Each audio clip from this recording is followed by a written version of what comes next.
Good evening, everyone. Welcome to the Thursday night class. We're starting a new discourse tonight. Tonight's class I'd like to dedicate for my grandma, my father's mother, whose yahrzeit is tonight, Chanetzivya Bas Rabbi Cheskel. May her neshama have a very great aliyah to the greatest of heights. Tonight is the great yahrzeit of the Rebbe Lamelach of Luzensk as well, the great Hasidic master, the father of all of Hasidism in Poland.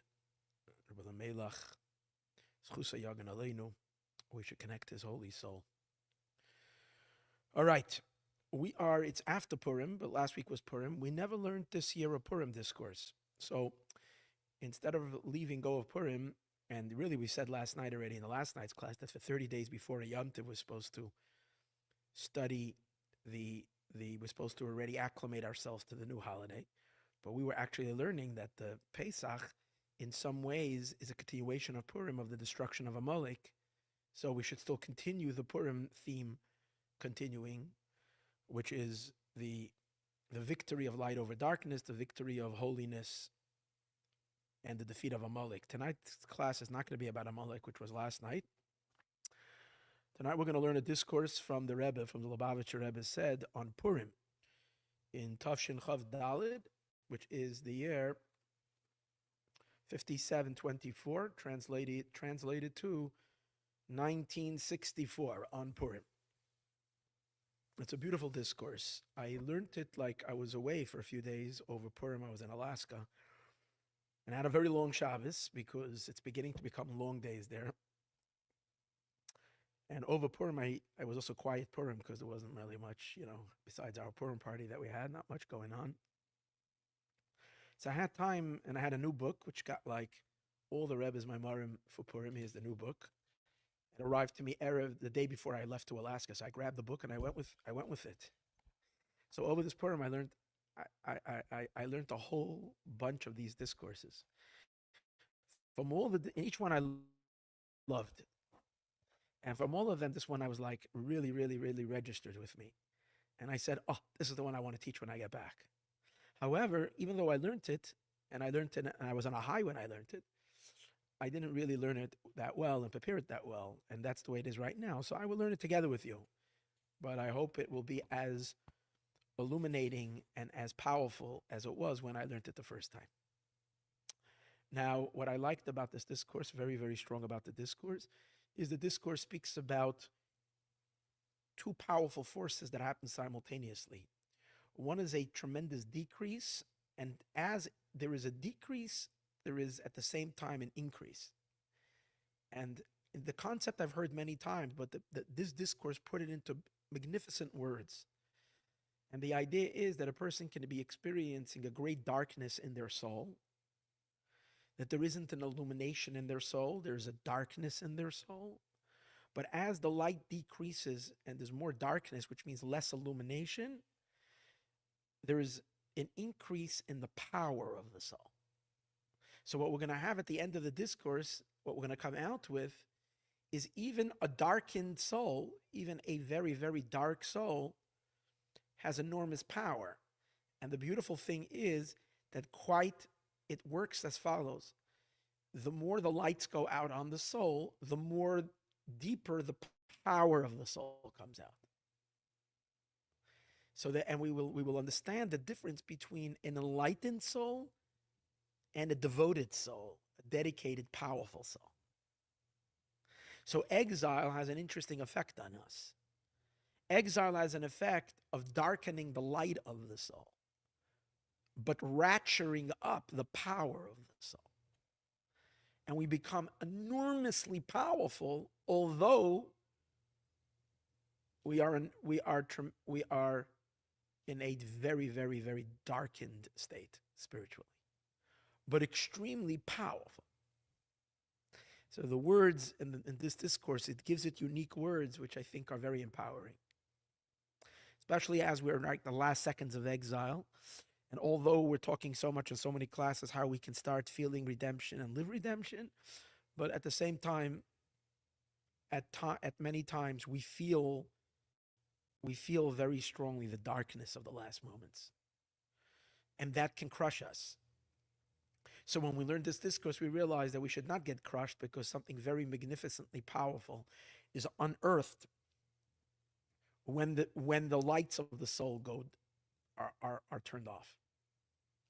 Then we discover the power of the soul. That's the theme of the discourse. Let's take a look, and this whole idea is going to be conveyed to us with the two names of Esther.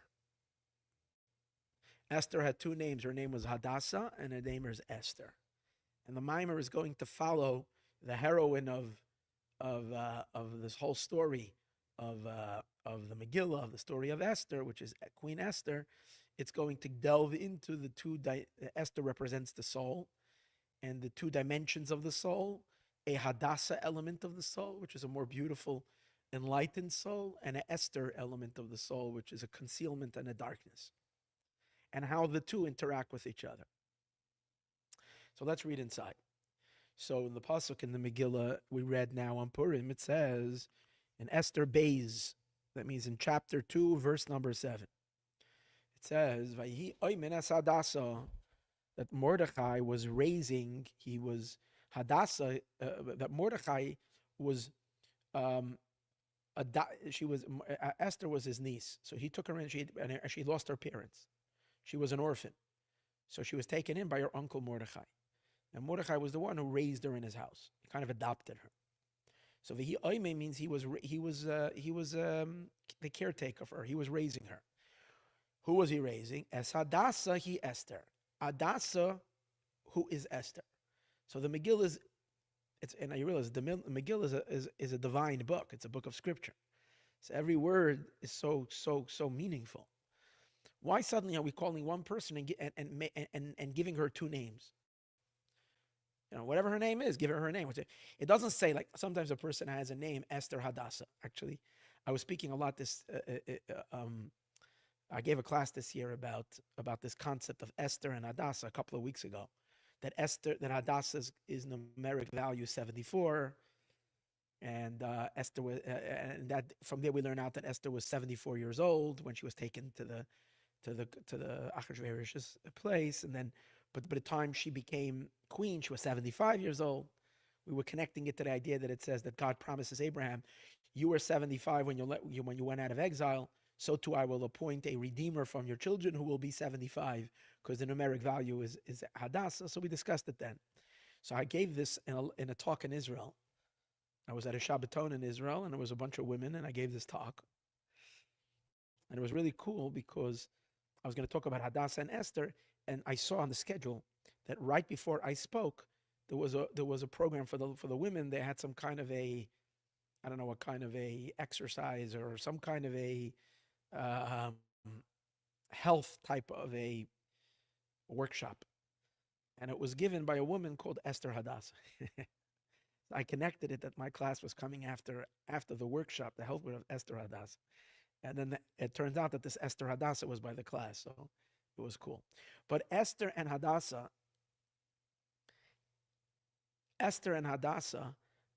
in that case, by that lady that in Israel, her name was Esther Hadasah. Esther's name was not Esther Hadasah.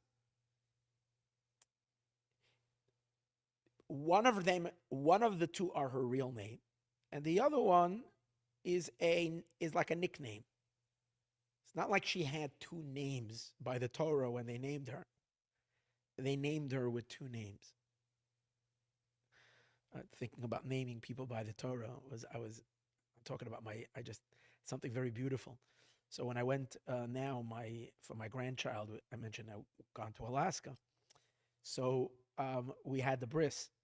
Now out there in Fairbanks, it's a brand new community, at least in terms of Chabad, of having a rabbi and whatever. He doesn't have a minyan yet. A minyan means a quorum of 10 Jews to daven. He's going to build it up. Hopefully very soon he'll have. But right now he doesn't have yet. So they usually don't lane in the Torah. They only had a minyan on Rosh Hashanah. And Yom Kippur, I think, was a little less than a minyan as well. It wasn't, it's going to be, he just arrived there right before Yom Kippur, so it's going to take a while to build it. So, but when he made the bris, there were 5 rabbis there. Myself, my in-laws, my son, the mohel, the one who does the circumcision, and one of the Chabad rabbis of Anchorage flew in to Fairbanks that day to participate. So we're 5 rabbis. So, and together with the guests that came, it wasn't hard to have a minyan. So being that it was the fast of Esther, so you're supposed to, on a fast day, you take out a Torah. So we took out the Torah and we read. But it was a rare opportunity in Fairbanks that a Torah was read. So we know by a bris, we name a boy.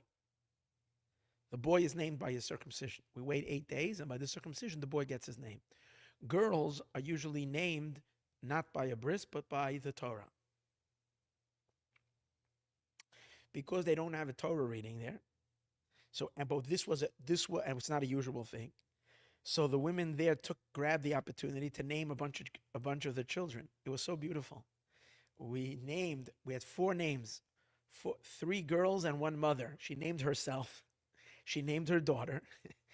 And then there was another lady who named two of her daughters. So it was very beautiful. This boy got his name, and because he had his bris, he brought out the Torah, and a whole bunch of women got their Jewish names. And they were so excited. It was such a celebration.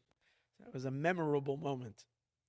So Esther, going back to Esther and Hadasah. Hadasah and Esther, when Esther was named at the Torah, she was either named Hadasah or she was named Esther, as we'll see soon from the Talmud. One of the other names is a nickname. Either her real name is Esther and they nicknamed her Hadasah, or her real name was Hadasah and they nicknamed her Esther. But whatever it is, it's not that she had 2 names. If so, you need to understand why is the Megillah, as you say, pachkening with this. The Megillah is a serious book. It's not Wikipedia. It's a serious book that's giving you a story where every part of the story is important. So why would the Megillah spend time and tell you that Mordechai was raising a girl, Esther, Hadasah? Why emphasize her 2 names? And the interesting thing the Rebbe points out is in the rest of the Megillah, she's never called by her 2 names. She's only called by 1 name. She's called Esther. That's it. We drop the second name Hadasah and we go by only the name Esther. So if then we have to understand why over here, the first time she's mentioned, suddenly the Megillah feels it's important to name her also Hadasah. That's the opening question in the discourse. Why is over here she called the name Hadasah? In all the psukim shebahem shacham Megillah that is in the continuation of the Megillah, this name is not mentioned. It's also not mentioned anywhere else. And if so, why over here are we naming her Hadasah? Why suddenly over here do we bring in the name Hadasah? He Esther. Because we said it's Hadasah, and since we know we're going to call her the rest of the Megillah, we're going to call her Esther. So therefore the Megillah has to clarify the moment it seems like the Megillah wanted to say, the scripture wanted to tell us that her name was Hadasah. But because of that, and because her known name is going to be Esther, so the Megillah is forced to make a kind of a parenthesis. Hadasah, Esther is really Esther. We understand why the Megillah has to do that, because in the rest of the story, she's going to be called Esther. And she's probably known as Esther. But if that's the case, why was the Megillah, why was scripture so insistent to put her name Hadasah right at the beginning? Another thing we need to understand. Not only is there a question, why are we suddenly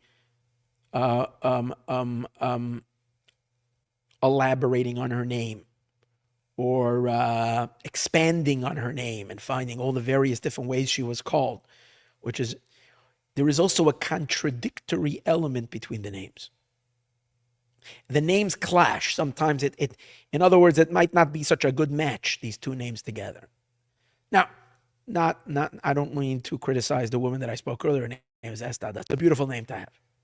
But when we're thinking deeper, the names carry opposite themes, as we'll see. In Isa the Gemara says, Esther Shema, The Gemara says, the Talmud says in Masechtas Megillah, so what's her real name? What was she named when she was, what's on her birth certificate? Kind of the question. So the Gemara says her birth certificate is Esther. That's her name. So why is she called Hadasah? Al Shem HaTzadikim.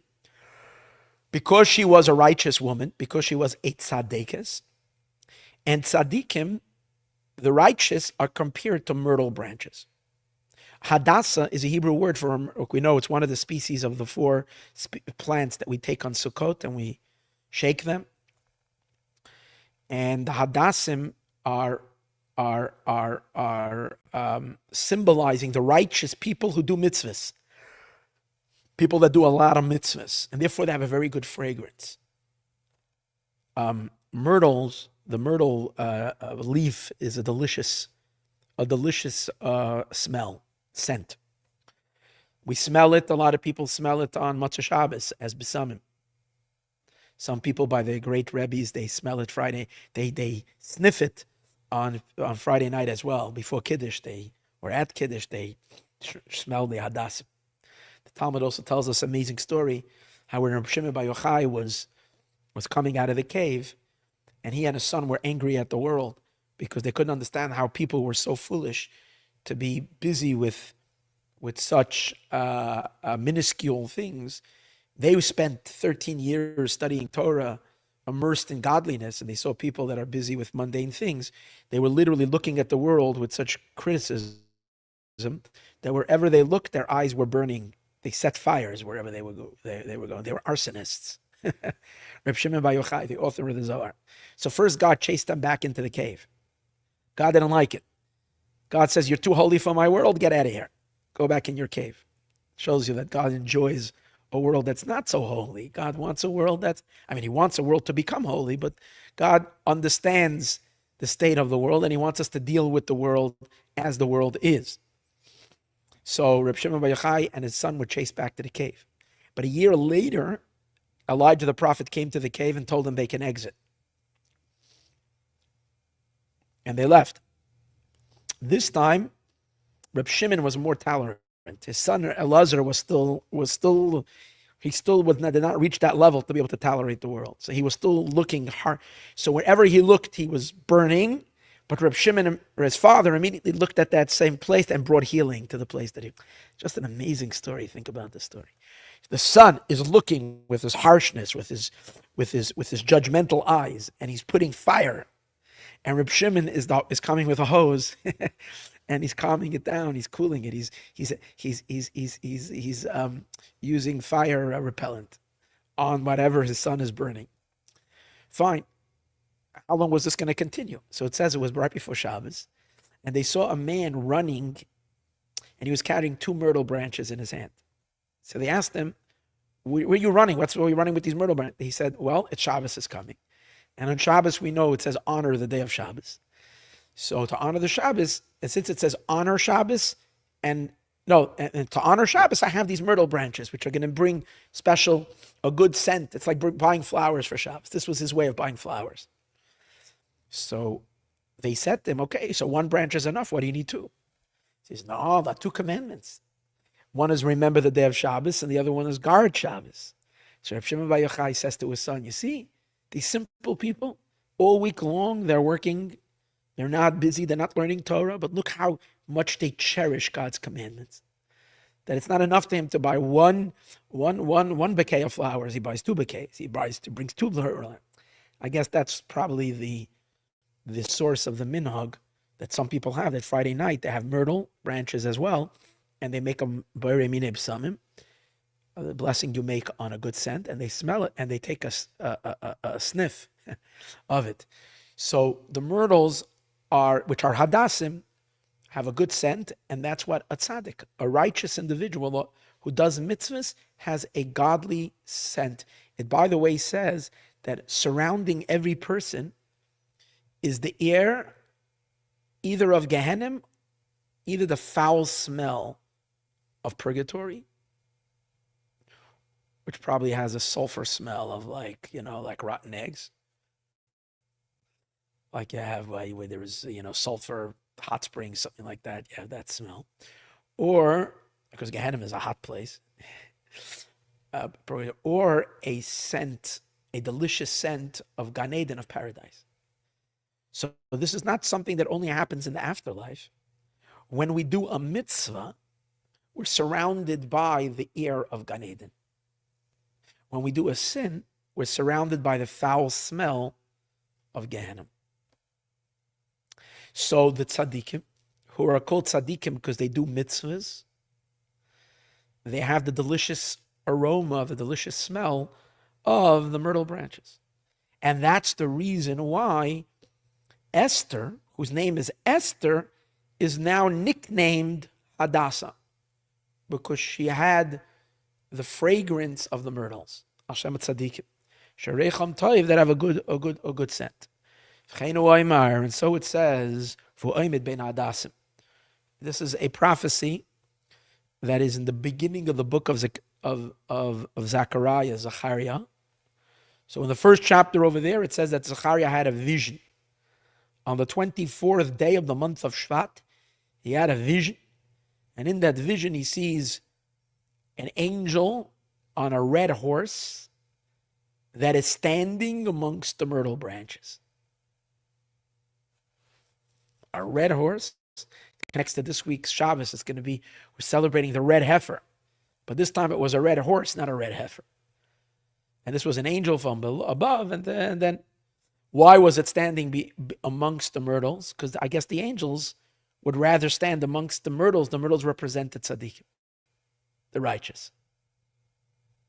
So again, that the angel stood, the man that he saw in the vision is standing amongst the Hadasah.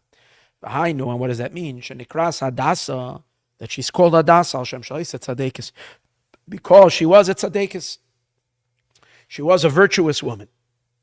So if we say so, again, her name is really Esther. Hadasah then is a nickname because she's righteous. Okay. Now the same Gemara, elsewhere in the Gemara it says, Esther menatayra menayin. When we're searching the meaning of Esther, or rather, the Talmud, for some reason, is searching for all the characters of Purim in the Torah. We say in the Torah, we mean in the 5 books of Moses. 5 books of Moses was closed. The story of the book of the 5 books of the Chumash was closed, and they call it the Pentateuch. The story of the 5 books of Moshe, of Chumash, was closed 1,000 years before Purim. Yet, the Talmud is insisting that there must be, that all the characters of the Megillah, they must be somewhere in the Torah. We have to be able to find them in the Torah. So they ask, so much so, they find Mordechai in the Torah, they found Esther in the Torah, and they also search for Haman in the Torah. Everybody, and the Talmud finds very interesting clues,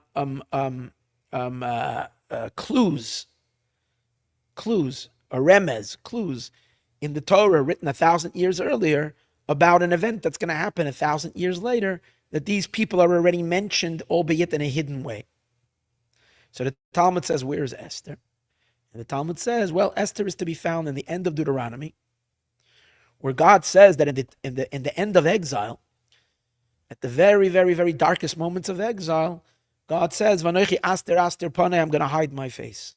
By Yomahu, on that day, there's going to be a great concealment of the divine countenance. There's going to be a great darkness. Isa Esther menatayra menayin, Esther v'noichi aster aster panei, I will hide my face. Now, God hiding his face generally is contradictory to the idea of tzaddikim. Why does God hide his face? God is explained in many places. God is our shadow. There's a verse that says, Hashem tzilcha, Hashem is your shadow, which the Baal Shem Tov interprets that to mean that just like the shadow mimics everything a person does instantly. So if you dance, your shadow will dance. If you're crawling, your shadow will crawl. If you stick out your right hand, your shadow will stick out its I don't know, maybe the left on the other side, whatever it is. But the shadow is goes along, because what's the shadow? The shadow is where you're blocking the light. So whatever movement you make with your body is immediately going to be seen instantly going to reflect in the shadow. So we say God is our shadow because God works with us literally measure for measure. So when does God hide his face? When our face is hidden. What is our face? Our face is our soul. Face doesn't only mean face. Panim in Hebrew, which is the Hebrew word for face, means our internal side. The internal element of our being is our soul. So when we are governed by our superficial external body, which means our soul goes into hiding, our soul goes into a dungeon, into a tunnel, our soul gets buried deep in the subcellars of our consciousness, and we're acting on a more animalistic, superficial state. That causes God also to withdraw deep inside himself, and his face is hidden. So what does that mean? That the hiding of the face is a symbol that we are not the way we should be. Definitely not a tzaddik. A tzaddik is someone whose soul is very vivid and very pronounced and very much on the surface. A tzaddik, a righteous person, is someone whose soul is calling all the shots in his life. The soul is very present, very expressed. So if we say Esther is a tzaddikis, and that's why she's called Hadasah. So how can she herself embody the name Esther, which when the Talmud says, what does Esther mean? Esther is hidden and found in the Torah that God is hiding his face, which means that our face is hidden. That means we can't be too much of a tzaddik. So that's the contradiction. Hashem says, I will hide my face. Esther, the name Esther, Aster Panai, the concept of I was hiding my face, is opposite from the level and the service of the tzaddikim. So the Rebbe wants to connect. One can ask, the hiding of the face is God hiding his face. What does it have to do with the person being in a unhealthy spiritual state? The sages are saying that Esther is to found in the Torah because in general that time was a time when God was hiding his face. But that doesn't mean that Esther was, her face was concealed. So he says, no, you have to say that it is that way. Why?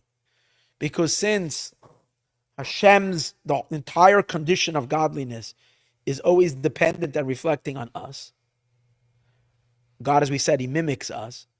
In the words of the Maimer, the arousal from below creates the arousal from above. When we don't have an arousal, a holy, godly arousal, then God also doesn't have a holy, godly arousal, which means to reveal himself. So he's also dormant. When our soul is dormant, God is dormant and hidden and asleep. Like we say by the Megillah that God was sleeping. Why? Because we were sleeping. Like it says, Ani Yeshena, in Shir HaShirim, it says, I'm asleep. In Song of Songs. And the Midrash translates that's referring to exile. In exile, we're sleeping. So God is asleep. So if God is hiding his face, it's because our face are hidden. And that's the name of Esther. You can't exonerate her because it's her name. and it's saying it about her, meaning it's saying it about, she's included in it because it's hinted in her name. That's the question. The arousal from below is the arousal above. And the same is in the opposite, meaning the arousal from below is the arousal from above is in the positive. When we have a positive arousal from below, for example, when we wake up our kindness, so that stimulates God's kindness. When we wake up our wisdom, it reveals God's wisdom. Our holy wisdom, God's holy, each thing. So generally that's in the positive. But the Rebbe says the same idea is on the other side. When we display, instead of our holy side, our unholy side, which is the concealing element inside of us. It's never our true self. In other words, when we activate our evil inclination, which is not our truth, it's our external self, which is the evil inclination. That causes the divine concealments also to block, and to God is also masked under a mask, just like we're being masked and hidden under a mask of impurity. So it's understood that the state of existence of I will hide my face. So this causes the concealment of the godly. So actually from the Maimer is a little different. What he's saying is that it works vice versa. When he says I think I read it wrong. Not positive and negative. In the good, when we extend our and then when we extend our bad side. What we're basically saying what he's saying is that we are intertwined and interlocked one with each other. The way one of us moves, the other one moves along. So it's either from us to God or from God to us. So just like when we are doing positive and activating goodness inside of us that activates and reveals God's goodness, it also works the opposite. When God, for whatever reason, is hiding his face, okay, let's blame it on God. He hid his face first, right? Let's say, who got angry first? Who stopped talking first? Even if we'll say God got upset for whatever reason, or God went into a bad mood, and he decided that he's just not into it right now. I don't know. Let's exonerate us and not blame us. Let's say it's God going into a state of concealment. But what does that go in effect? That's going to cause us also to lose our face. It doesn't have to, because we can fight it. But he's saying the natural state of that. When God is hiding, it causes when he with simple words, when he withdraws, our soul withdraws as well. So again, it's understood that when Hashem is in a state of aster panai, nasayadei hester panim denefshel kiss. So that conceals the godly soul. That's the opposite of a tzaddik. What's a tzaddik? A tzaddik is someone whose godly soul is not hidden, whose godly soul is present and revealed. A tzaddik is going securely, which means that his neshama is present, and his soul is guiding his life, and the soul is not blocked. So based on this, it should have been Shema Ikri Hadasah v'lo Esther. If we say that Esther was what, but we do know, bottom line, Esther was a tzaddikus or she was not a tzaddikus? Esther was a tzaddikus, meaning she was a righteous individual. So her name, but what did we just say? That her primary name was Esther. Hadasah is a nickname. Why do we call her name? Because she was a righteous. But the nickname is always very secondary. What's your main name? We are calling her in a name that is not implying that her godly soul is dominant and that she's a very godly human being. We're calling her with a name that represents concealment. So if at least her main name would have been Hadasah, would have mean generally, essentially, she's a tzaddikus. She's a righteous individual. She's a holy woman. Okay. God withdraw. That was God hid. It was a time for whatever reason. God put the people through a test, and God withdrew. And that to some degree, of course, impacted her as well. And she had a little Esther moment, a little bit of a concealment moment. Good. So add that as a nickname maybe, because she had periods of her life in which she was in a state of divine concealment. Okay. But her primary name should have been Hadasah. And then, but the Talmud says, no, her primary name is Esther. And like we really see in the Megillah, that's the way she's referred to the entire Megillah.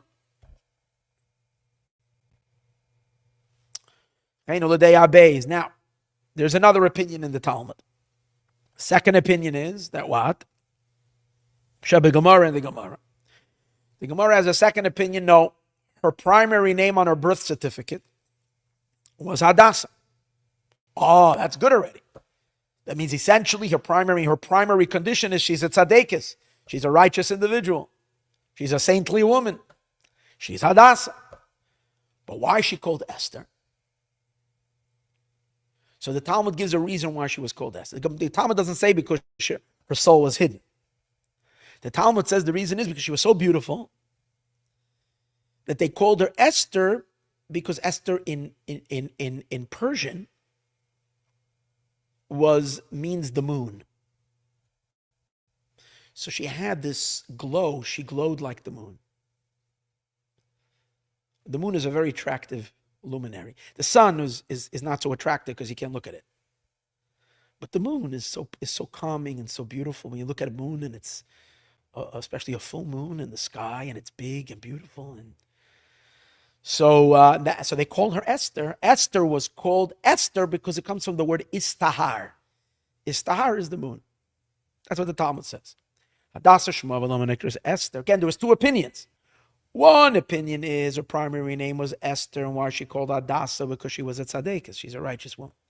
Second opinion of the Talmud says, no, her primary name is Esther. Sorry, her primary name was Hadasah. Why she called Esther? Esther is the nickname. And it says that that was the name that the Gentiles called her. The nations, when they saw her, were so impressed by her beauty, they called her Istahar. The Jews didn't call her that way because the Jewish people referred to her by her Jewish name, which was Hadasah.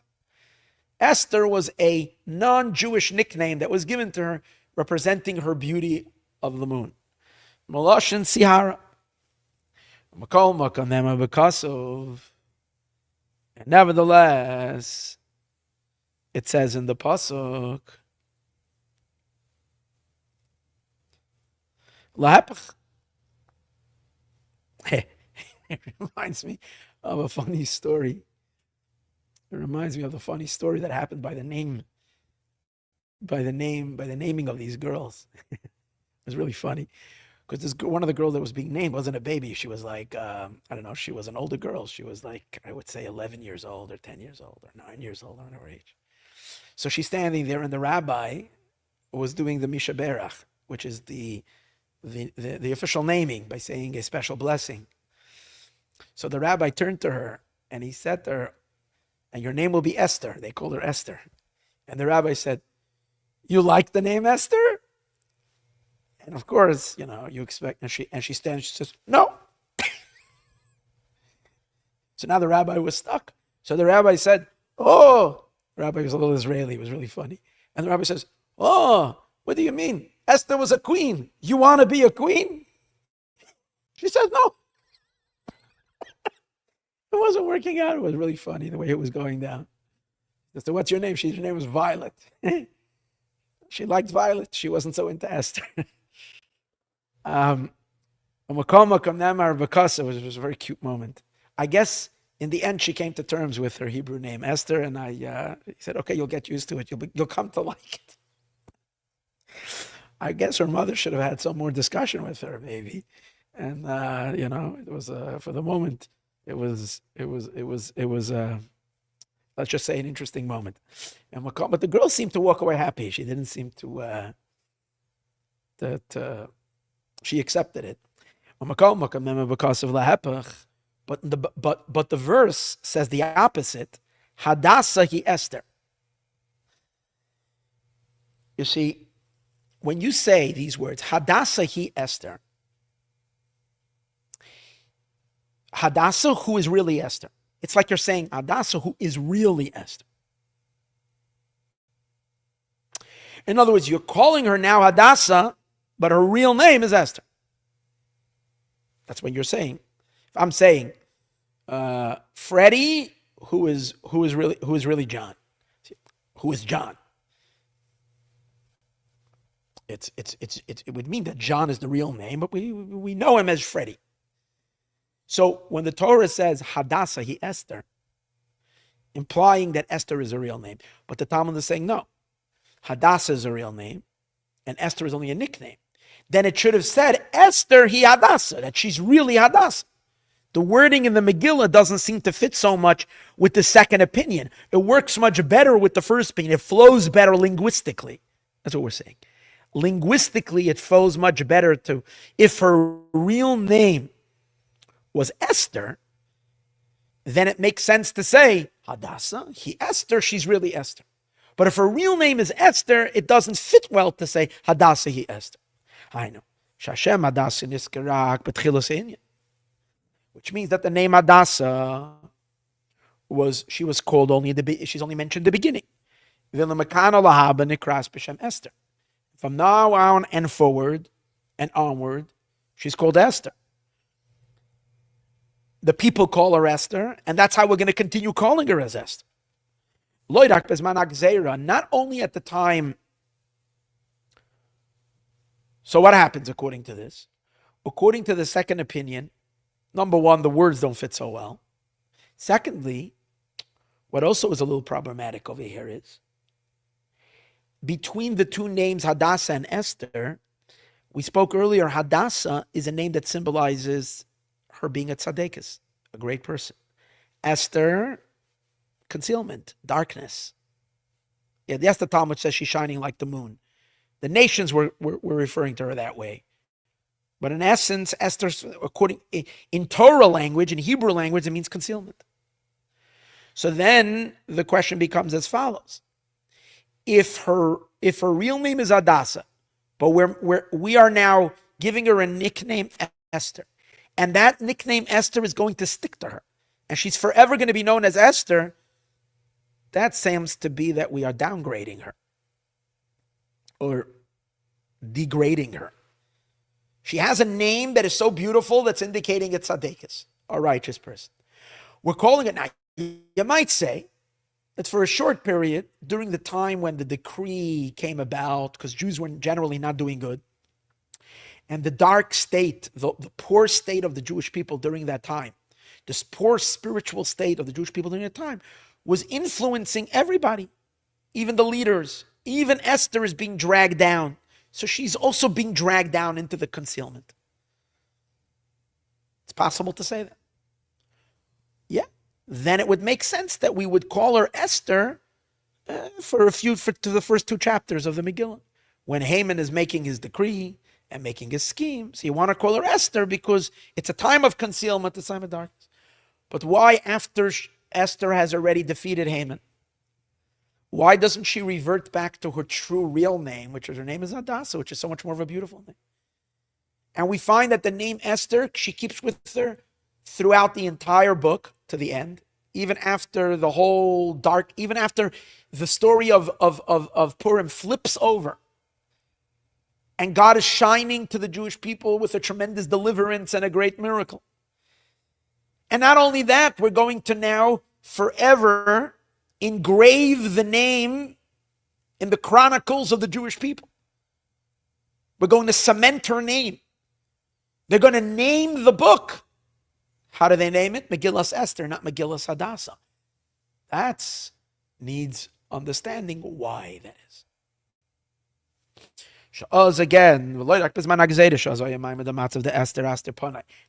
only at the time of the decree, when there was a moment of concealment, but even after the Gezerah was nullified. And Mordechai, the Jew, had his victory. The Esther Amalka Nikreis, B'Shem Esther Davka, and Esther the queen, it continues to be called Esther. V'acha Megillah Nikreis, Megillas Esther. So much so that the entire Megillah is referred to as the Megillah of Esther. Or like in short, sometimes we refer to it not Megillas Esther, we refer to him just as Esther. But even though, according to the above mentioned, her main name should have been Hadasah. First of all, that was her on her birth certificate. Secondly, it really is consistent with the nature of who she is, that she's a myrtle. She has a wonderful fragrance because of all the mitzvahs that she does. We also need to understand why in general was it important to even mention this? that the Megillah makes the statement that Mordechai was raising this girl Esther, who's Hadasah. So two questions. Number one, why do we even have to know this? What would have been wrong that there was a girl who lived in Shushan, and maybe you can even say, and she was taken to the palace. You want to say she was related to Mordechai? You can say that Esther was she was Loy Bas. She was taken as a daughter to him. Omen means that he was educating her. He was Omen is from the word he was raising her. The story would have been just as a good story without that detail.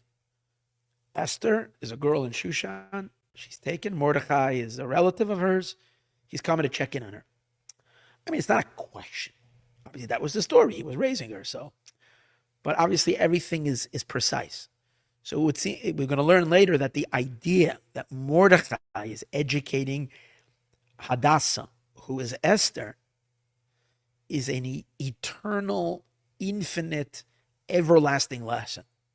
In other words, the question is not asked over here so much as a question, more as a trigger to get to the answer.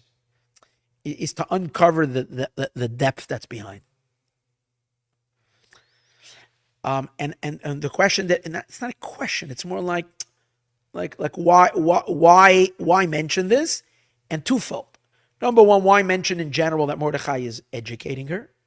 Number two, why precisely over here are you naming her by both her names? That she's really Esther, but she's really Hadasah, but she's called Esther. Or vice versa. She's really Esther, but she had a nickname Hadasah. Why at this junction? You can answer because it was the first time she's mentioned, but Henkel is saying the Hadasah is Esther. L'klal Sipur Megillah. Why is this? How does this in any way connect or enhance the general story of the Megillah story, the story of Purim? Okay. The Yuvan, and this will be understood. So we start chapter 2. Okay, we're going to get very Kabbalistic now. Okay, so it says it's written in the Kabbalistic books. This is, he says in the bottom, footnote 9. This is in the book Shar Pardes. Pardes is the Ramosha Kurdovo, the great Kabbalist. Shar Chav Gimel. Erech Hadas. The book Pardes has a section that's in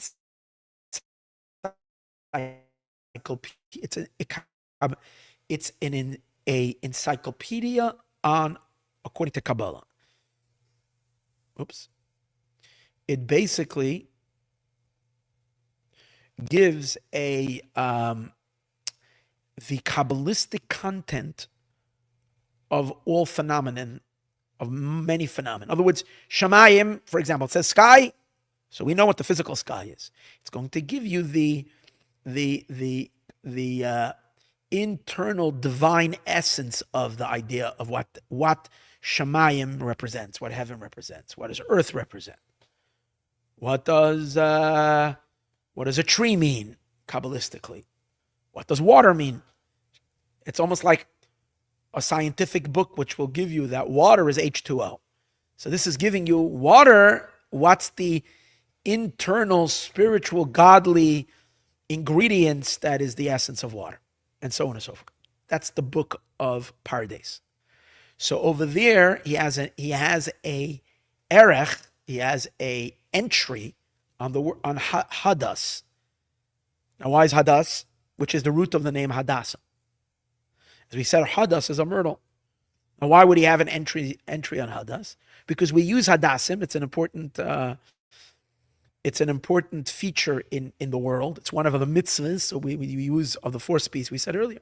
So we pick up these 4 species if one wants to know what is the godly internal energy of the myrtle. So when you're doing the mitzvah, you know the pnimius, you know the soul of it. You might want to check it up in the book of Pardes and do your investigation and finding out what is the Kabbalistic meaning of it. So in that piece where he's discussing Hadas, he talks about Hadasah. Once he talks about Hadasah, he can't ignore the fact that it says Hadasah he Esther. So he's going to explain why she's sometimes called Hadasah and one time she's called Esther. So what does he say over there? Hadasah the Esther and Beis Hashemo is the Sfiras HaMalchus. That Hadasah and Esther are two names that are referring not just to a physical human being named Esther, but that this is really a deeper story, a higher story. It's a name of a certain feature of the divine. None other than the Shekhinah.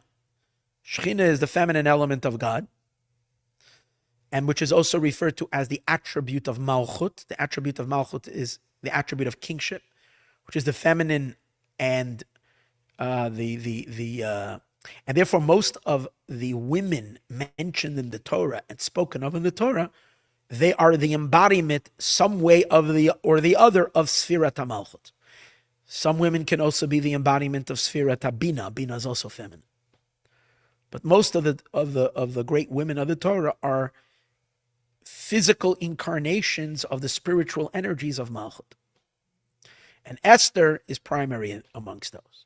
Her two names, Esther and Hadasah, are referring to two dimensions in the attribute of Malchus. Hadasah, Esther, and Beis Hashemo is the Sfiras HaMalchus. These are the two names of the attribute of Malchus. V'hainu, Sfiras HaMalchus nikreis b'shem Hadasah. The attribute of Malchus is called Hadasah, kasher kshura im Hadas. Hadasah is the feminine word of Hadas. Hadas is the male myrtle. Hadasah is the female myrtle. Just like there are men and women in humans, there's male and female. There's male and female in animal. So there's male and female in plants. To me, it was a novelty. But I know that my wife came home suddenly one day and she brought from the farmer's market male avocados. A much bigger avocado. There's female avocados and male avocados. I never knew that. The female avocados taste much better than the male. But the guy gave her, it wasn't, see, you live and you learn. I remember it was about a year ago. She bought the male avocado. So I guess myrtle branches has a hadas. Now on Sukkot, it doesn't say we take a hadasah. We take hadasim, which is plural for the word hadas. So it's a male hadas. I mean, no one is looking for male or female, but the concept of hadas, as it is in the mitzvah of Sukkot, is the male element of hadas. What's hadasah? Hadasah is the female partner for the hadas. Or what's the deeper meaning of that? It's great. One of the things that makes the hadasim unique, what makes a hadas beautiful, and also qualifies a hadas to be used for the mitzvah on Sukkot, is that there are three leaves growing out together. The entire myrtle branch has, from top to bottom, has groups of leaves growing, and they grow in three together, three. So what's the spiritual idea behind it? In the divine attributes, the male, the general, HaKadosh Baruch Hu, the divine element, the male element of the divine, is primarily comprised of three emotions. Chesed, Gevura, Teferet. Chesed is kindness, Gevura is might, and Teferet is harmony. And these three make up a cluster of the divine emotions. Those three emotions, the male element, and we know that the emotions are masculine, Malchut is the seventh emotion, the power of speech mainly. That's the female that receives the emotions. So, when Malchut is attached to her husband, when Malchut is unified with the higher spherot, with the masculine spheres, when the couple are living together in one roof, when they're happily married, and the Malchut, the Shekhinah, is attached to her husband, she's called Hadasah because she's receiving from these three spherot, Chesed, Gevurah, Teferet. Isn't that beautiful? Every woman that's named Hadasah has to listen to this class, right? Shesviras Amalchus Nikra B'Shem Hadasah Kashi Kshura Im Hadas. I fell in love with the discourse as soon as I got to this part. That the Hadasah is called Hadasah when she's bound up with the Hadas. Al derech ma shekasa b'Gemara. She'Esther nikras Hadasah, and this fits with what we said earlier. Esther is called Hadasah al shem tzadikim shenikra Hadasah, because of tzadikim that are called. Why are tzadikim called Hadasah? Because they're attached to God.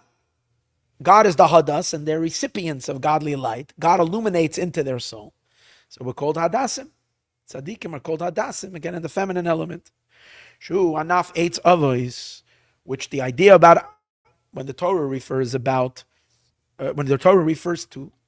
Hadasim, that we should take the myrtle on Sukkot, it never says in the Torah, take a myrtle. It says, take a branch from an eitz avos, from a tree. Avos means that is, I think avos means like, I'll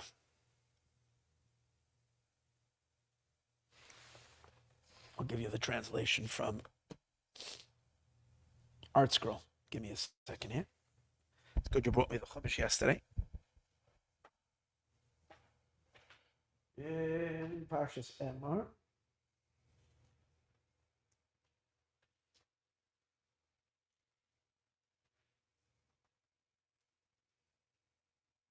Vanaf eitz avos, verse 4. Here we go. You shall take yourself about twigs of a plaited tree. A plaited tree. So plaited means, I guess, what does plaited mean?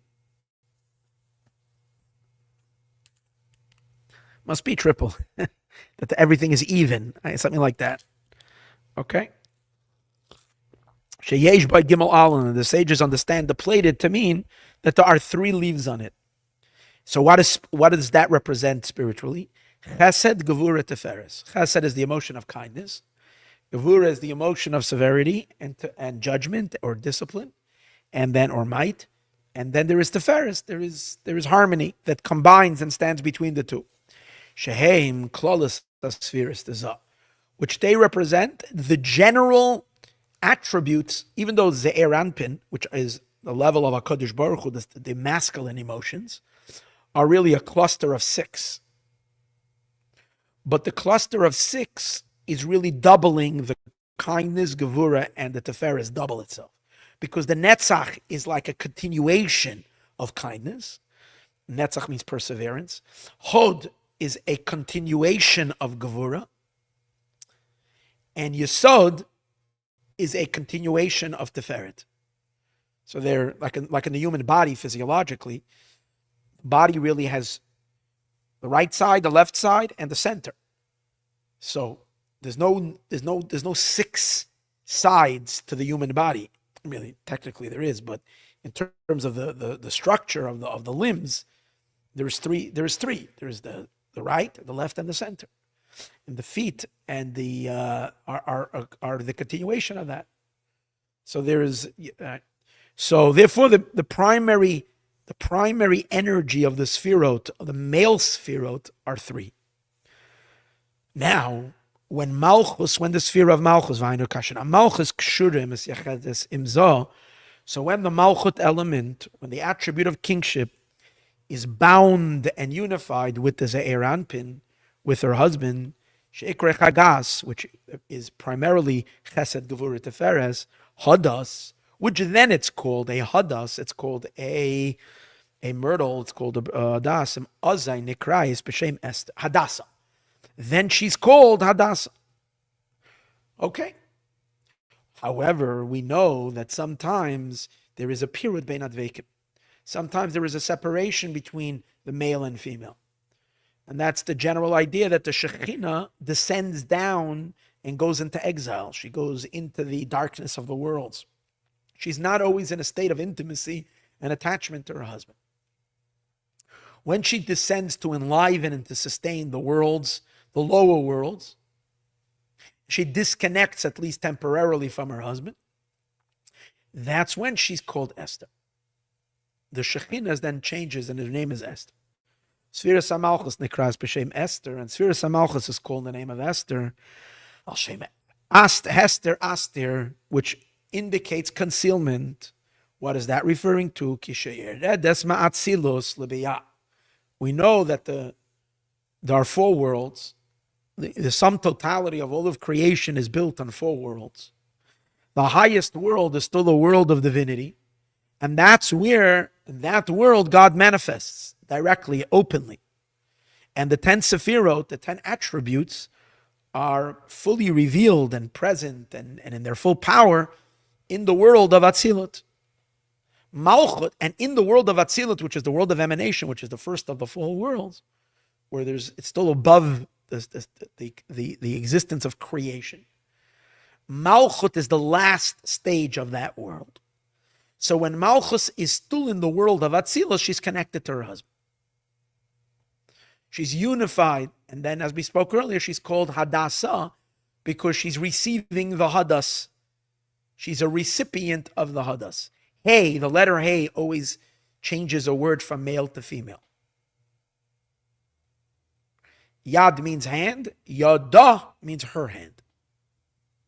So the Hey, Sahadas, is a myrtle branch. Hadasah is the recipient of the myrtle branch, which would be the attribute of Malchus when she's receiving, when she's attached. So when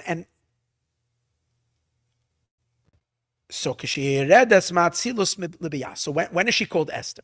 When she leaves the sublime world of Atzilus, she goes down to enliven and to say, we know that the main energy of God that sustains creation are not divine emotions. The main energy that sustains the creation is divine speech.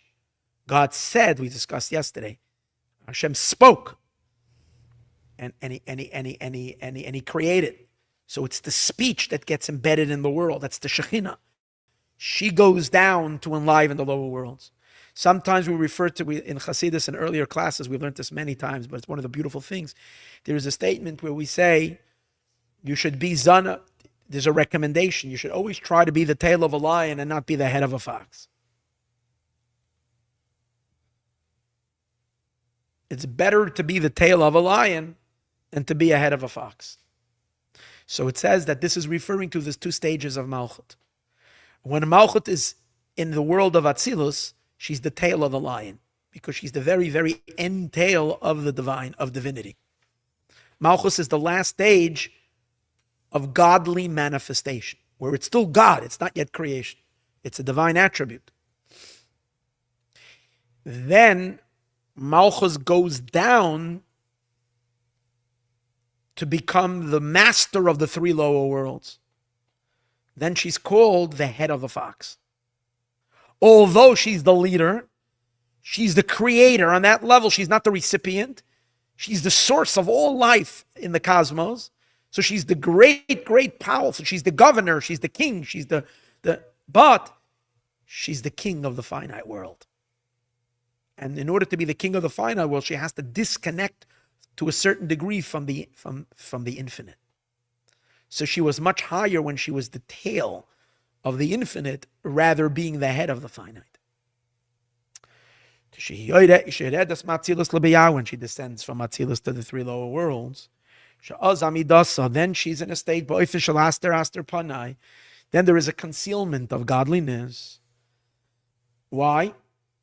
Because if godliness would be fully revealed, it would not be able to be created, the creations. Where God is fully present and revealed, there's no creation. God's truth cancels everything.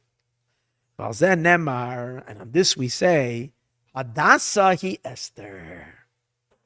That's why the Megillah makes a very powerful statement. Don't think for one moment that these are two levels and one is disconnected. That means that when Esther leaves the world of Atzilus, when the Shekhinah leaves that sublime world of being attached, of attachment, and goes down into the lower world to sustain the lower world, you might think that now she metamorphosizes and becomes a whole new entity. We're saying, no. Hadasah is Esther. That the Hadasah, the same beautiful Shekhinah, who's the wife of God, so to speak, who's the wife of the infinite, who's the recipient of the Ein Sof, who's the queen of Atzilus, even when she descends lower, and externally it looks like Esther, internally, Hadasah hi Esther. She always retains deep inside of her Hadasah quality. Even when she descends into the three lower worlds, the Aster Panai, she goes into a state of concealment, Esther.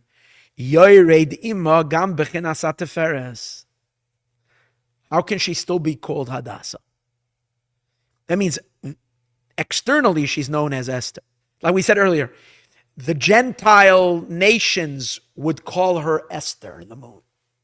In other words, now she's being called by creations. She's being viewed by the creations. And they have no idea that she is an extension of the infinite. They're not seeing that. They're just seeing her power in creating. But you're not seeing the Ein Sof, HaKadosh Baruch Hu, the infinity, the transcendental light they have no clue of. But you should know, she's still attached. Why? Because her husband, she's only called Hadasah when she's attached to him. That means in a hidden way, he's coming along with her. She goes down, but she's not going to. If she would leave her husband really, if she would really be disconnected, if she wouldn't have a lifeline connected, then she couldn't be called Hadasah. You're only called Hadasah if the Hadas, which are the three leaves, which are the three attributes, are present in her. So,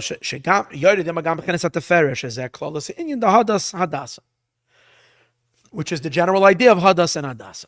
To translate that into simple life, it means like this. Our souls was once in Atzilus, completely unified recipients of divinity, once upon a time, before we descended into creation. Then our soul leaves that sublime world and goes into a body, to enliven the body.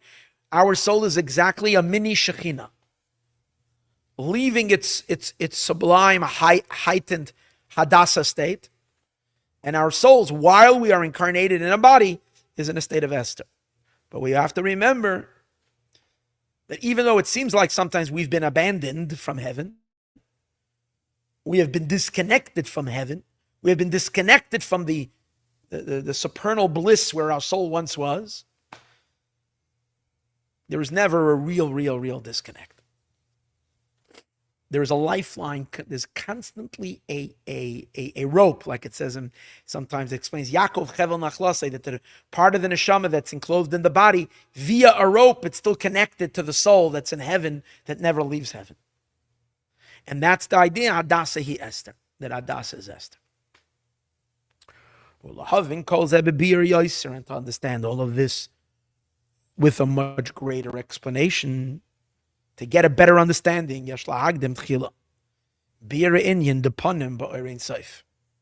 understand all of this, we first need to understand what means Hashem's face. Again, the whole idea of Esther is that over here, that Esther means astir panai, that the face of God is concealed. So we need to understand, what does it mean, the face of God? When we'll understand what it means, the face of God, the face of the Orein Sof, of the infinite, what's the panim of it, then we're able to understand what means the concealment of that. And then we'll understand the connection of how that remains present, really, even when it's a state of concealment. From understanding it the way it is above, we'll also understand its inyan by the person down here below, Adam Atachton, the lower man down here, Shenikra Adam al Shem Adam Elyon. The person is called Adam. Why is a human being called Adam? Because Adam means Adam Elyon. He is compared to the one above. And therefore, the elements in a human being reflect the divine. So sometimes we work our way from the bottom up. By understanding the way things are by us, we get a glimpse of the way things are above. Sometimes we work vice versa. By getting an insight into things the way they are above, it tells us about ourselves as well. And here we're going to use the second method. By understanding the idea of panim above, because for whatever reason it seems like we have more information on that, we'll be able to deduce, what does it mean, panim, astir panai, Esther, Hadasah, we'll understand what these two ideas represent. That Hadasah is a state where the panim is not hidden, where the face is not hidden, and Esther is a state where the face is hidden.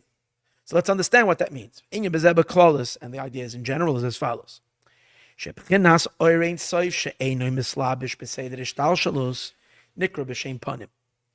face of the divine really means the innermost of the divine. So because panim also means inside. Pnimiyut means inside. There is chitzonius, external, and there's pnimius. Panim means the pnimius. So we say like this. The pnimius, which means the primary, the bulk, the real story, as it truly is from the inside, from a more essential place. That's the idea of inside, more essential. God is utterly above creation.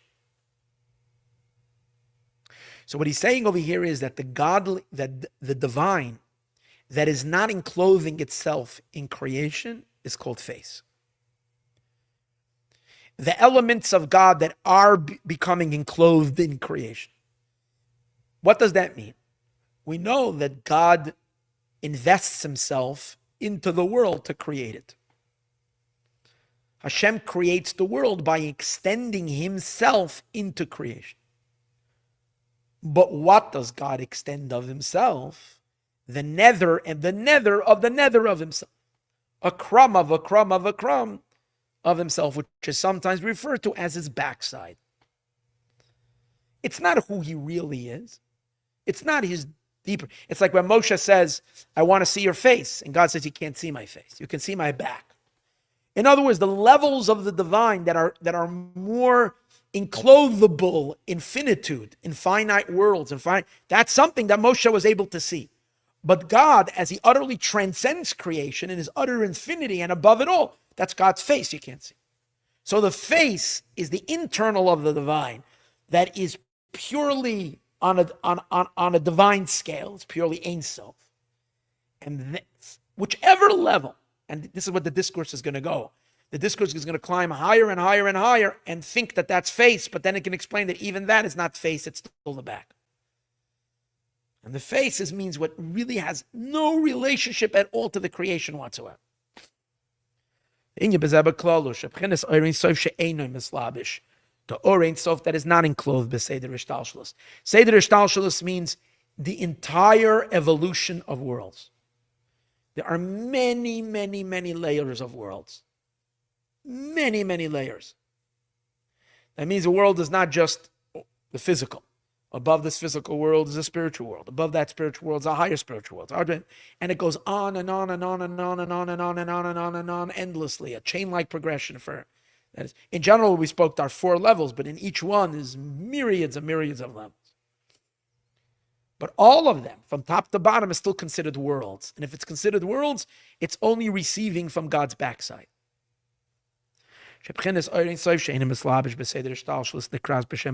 called his face.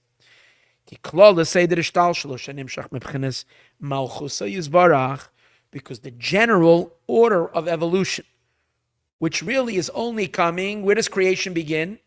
Creation really starts from the last attribute of God, we said earlier, Malchut, divine speech. God creates the world through speech. Not only this world, but all the spiritual worlds are also created through speech. So therefore, all creation is coming from Malchut, and Malchus is called Hashem's back. Where do we see that Malchus is called Hashem's back? First of all, that we said earlier, that we say, be a tail to the lion. Where's the tail? In the back. Malchus is the tail, it's the backside. Also, it says, Vayeshev Hashem melech la'olam. It says, God sat down to be king over the world. Sitting is primarily, when a person sits down, their back is touching the chair. It's the back of the person, not the front of the person. Hashem is sitting down on the throne, which means God is lowering his back. Obviously, everything is anthropomorphically speaking, because God is not in an image of a person. But God, the concept still exists. Whatever front and back mean, and whatever sitting means, the image of sitting is that the back of the person is sitting on is sitting on the throne, which means God is extending to the world only from his external element. That's called sitting. Like it says, that God makes kings, he sits down kings to the throne. Or another verse, Vayeshev Hashem Melech Ha'olam, that Hashem sits down to be king over the world. The yeshiva hu b'acharayim, and sitting is in the back. Hapech b'chinas panim, which is the opposite of the face. And therefore, b'chinas oirein sof shalamayla mishtal shalos, the oirein sof, the infinite light that is above the entire progression of worlds. Hu lamayla b'chinas yeshiva b'acharayim. That's above being affected by this sitting element. God as he is not impacted by the world, God that he is as he is removed from the world, that's the panim. Kras b'shem panim, and that's called his face. Yesh lahaisip is that we can add on to this. The Rebbe says, "She'etzem inyan to say that ishtal shalos umebchinas charayim." That the essential idea of ishtal shalos, of evolution, is already an idea related to the backside. Why? Because it's stemming from the external element of the will, and not from the innermost of the will. Which means, how does God fueling, what's the real fuel in creation? We said God creates the world through speech. And obviously, we have to say that the speech is considered as backside, as external element. Fine. But there's something deeper than speech.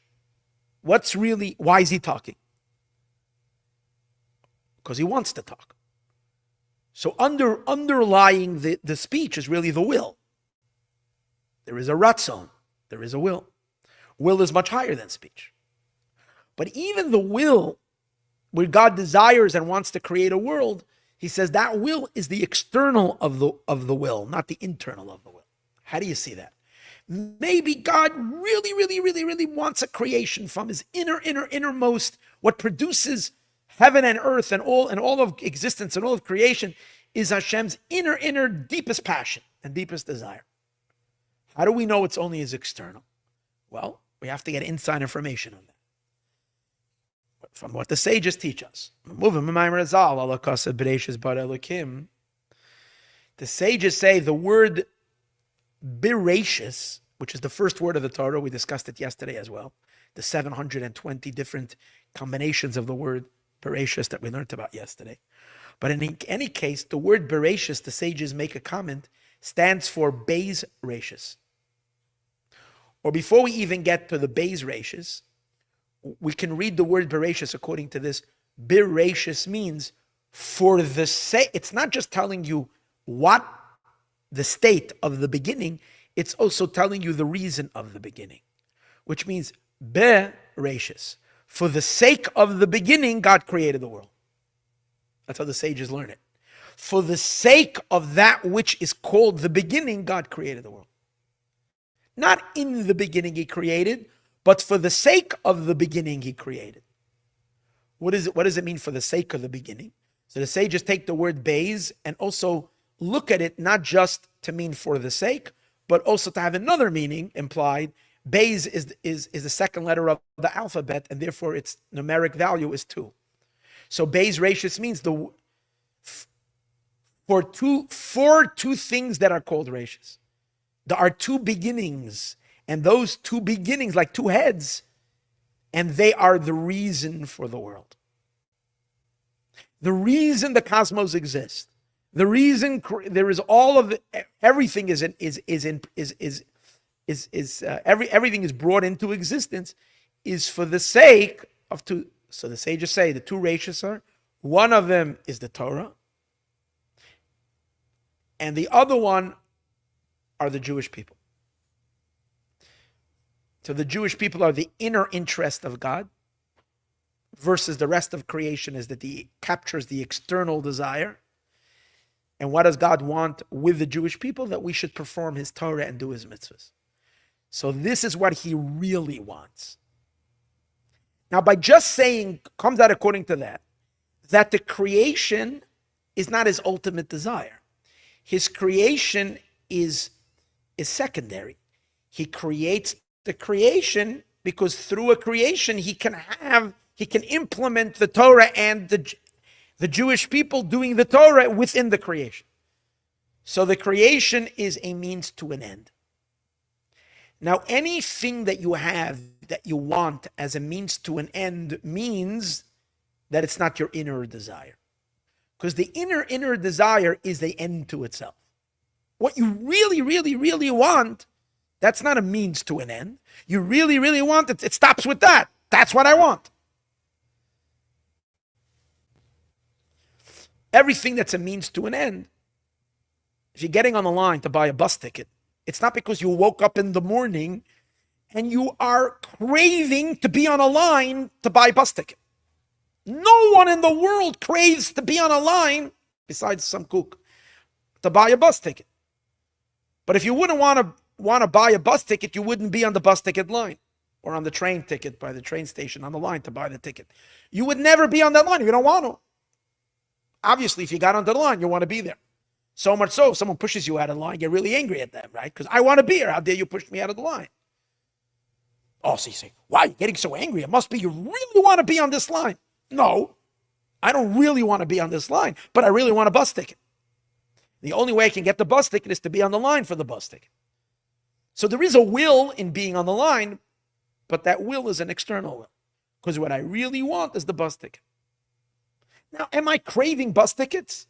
I'm not craving bus tickets. It must be that I really mean I want, but that means I would take the bus ticket and hang it in my bedroom. And just every day look at that bus ticket and kiss it and be completely obsessed with my bus ticket. No one wants a bus ticket. You want to get on the bus. And you want the ride. But they're not going to let you on the ride without the bus ticket. So you have to have first a desire to get on the line. Then the desire from the line is to buy the bus ticket. Then the bus ticket is going to get you onto the bus. Now you probably don't have an absolute desire to ride buses. It's you need to get to the other town. So for that you need a bus to take it. It's a means to transportation. It's also a secondary thing. In the other town, what's happening in the other town? That's your child's wedding. Your one and only child is getting married.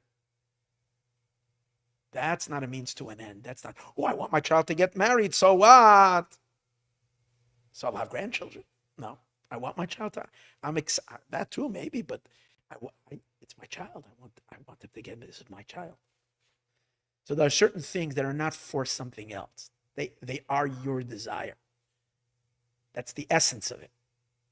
When the sages say that God wants a world for the Jewish people that will learn Torah and will do mitzvahs, it means that the world is either like the line, or like the bus ticket, or like the ride on the bus. Or maybe a little more. Maybe it's the caterer as well. It's all secondary. The main thing is, what's the internal desire? What's the essence of it?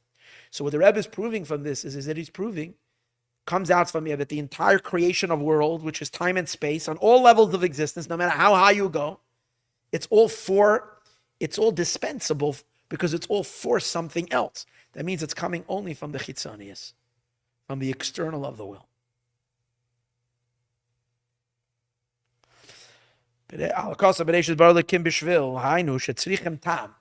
You need a reason. Which for the sake was the in general idea of the creation. This reason becomes the pnimius, the internal of the external will. I'll call the sabri on the general creation, call the seder ishtalshalos, the general order of evolution. And therefore, etzem in the seder ishtalshalos, comes out that the entire evolution of worlds, which is only coming from the external will, is only the back.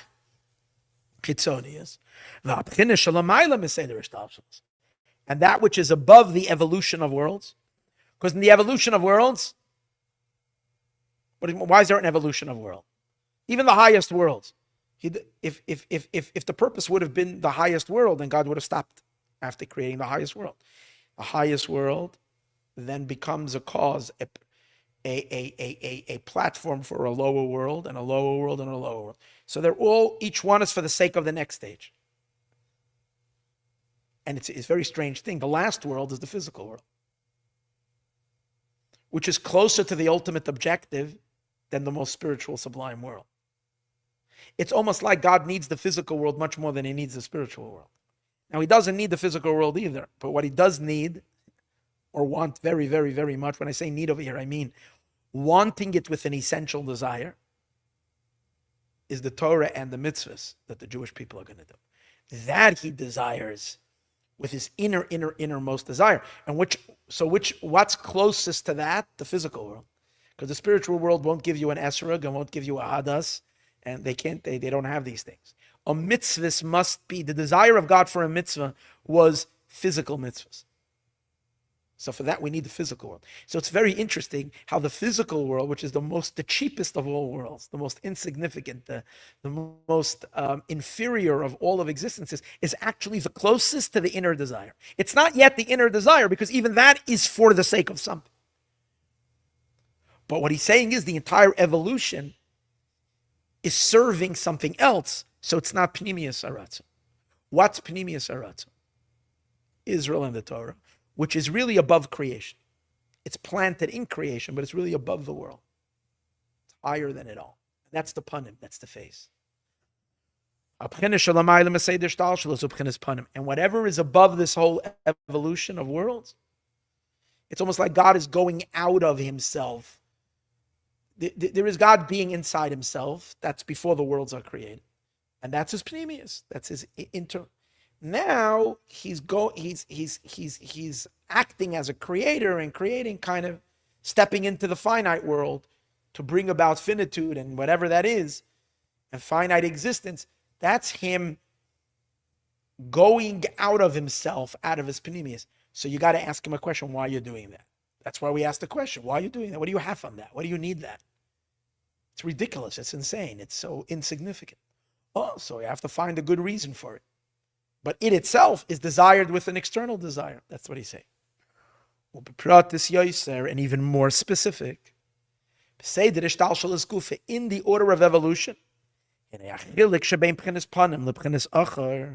Now, even though we said earlier that the general idea of worlds is that the worlds are all considered acharayim, they're all considered back.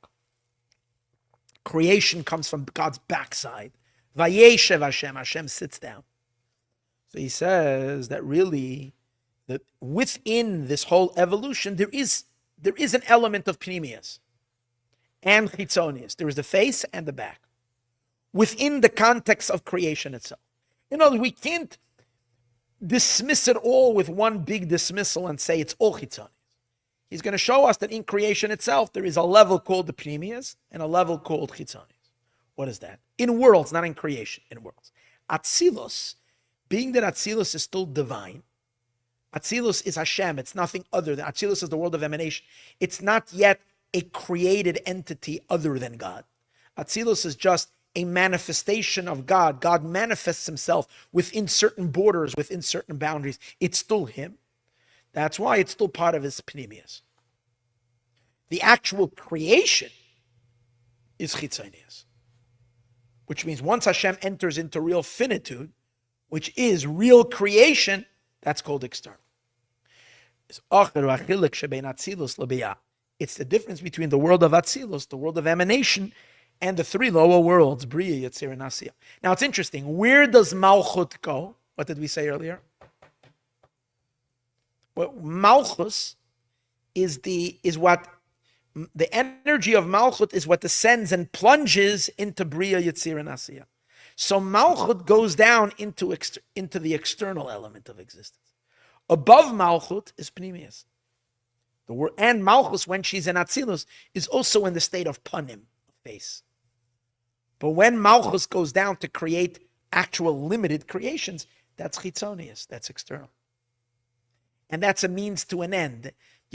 She's looking for something deeper than that. It's not the creation she's looking for. She's hunting for something. God went and created created all the planets, everything, an enormous universe, an endless.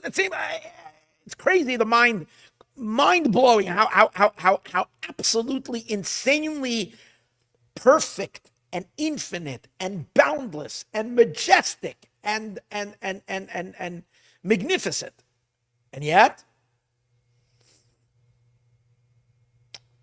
what's his business doing it?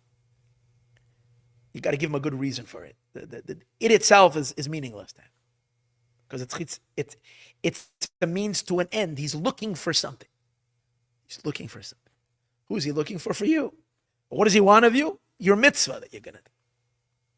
That's what he wants, and that's the internal thrill of his in creating all of it. But the mitzvahs come later.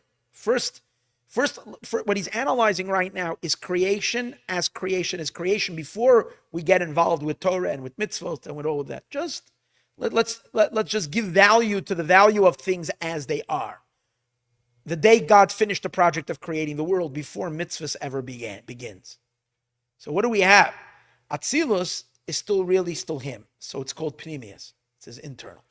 But the creation is external. Shebein Atzilus lebeyak the Isa beRamaz Parshas Emor, as it's stated in the book of Ramaz. Ramaz is a pirush on the Zohar by a great Kabbalist called Ramosha Zakusi, an Italian Kabbalist. Shadalad amadregis panim yamin esmoil va'achar hemdalad oilamis abiyah. He says that we know there are 4 directions, and in terms of the human being, the human body, the 4 directions have a face, a back, a right side, and a left side. Every person. You have your front, you have your back, the right and the left. If that's true in the human, it's true about all of existence. Actually, Mizrach, the east, is called the face of the world. Kedem. Ma'ariv, west, is called the back. That's where Hollywood is here. The back. The right is south, and the left is north. The directions. But the physical is just a reflection of the higher realms. So in the general state of existence, there are these 4 directions: face, back, right, and left.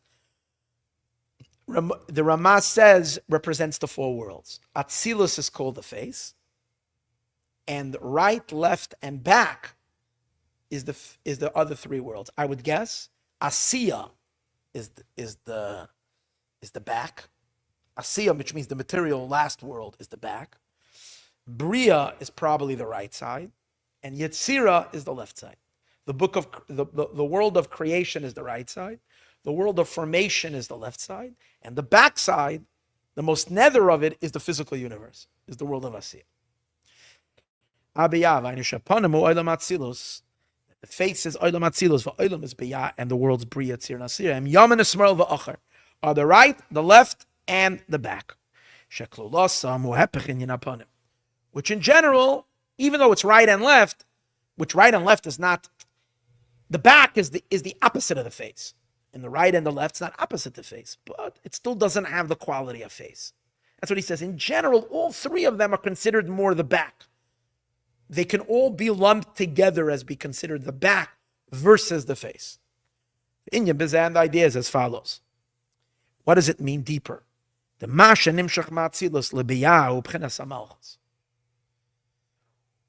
godly infusion from the world of Atzilus, which is called face, into the 3 lower worlds. What's the divine sustaining power that comes down to enliven the 3 lower worlds? As we discussed earlier, it's only Malchut, which is the tail. She goes down to sustain. And that's why the 3 lower worlds are called the back, because it's only the Malchut. And Malchus is considered external. But they call this in the Svedis Malchus, and then the general idea of the attribute of Malchus, Etzem Inyan HaMalucha, the essential idea of kingship, who ba'oifen the Moshe of Malachim Lakise, is in a manner of he sits the kings to the throne, which sitting, as we said before, is the back of the person touching the chair, touching the throne. And it's also another thing about sitting. Sitting implies, first of all, the back. But when a person sits down, they become much lower than when they're standing. So lowering means a diminishment of the person. Now, face is the pneumius is where the strength of the person is. The back is the weaker side of the person. Sitting indicates also weakness. Weakening meaning lowering, diminishing. Which means for God to become a king, he diminishes himself. It's also explained in many places that a true king, when he takes on kingship, he or she is not being elevated, but rather it's not a promotion, it's a demotion.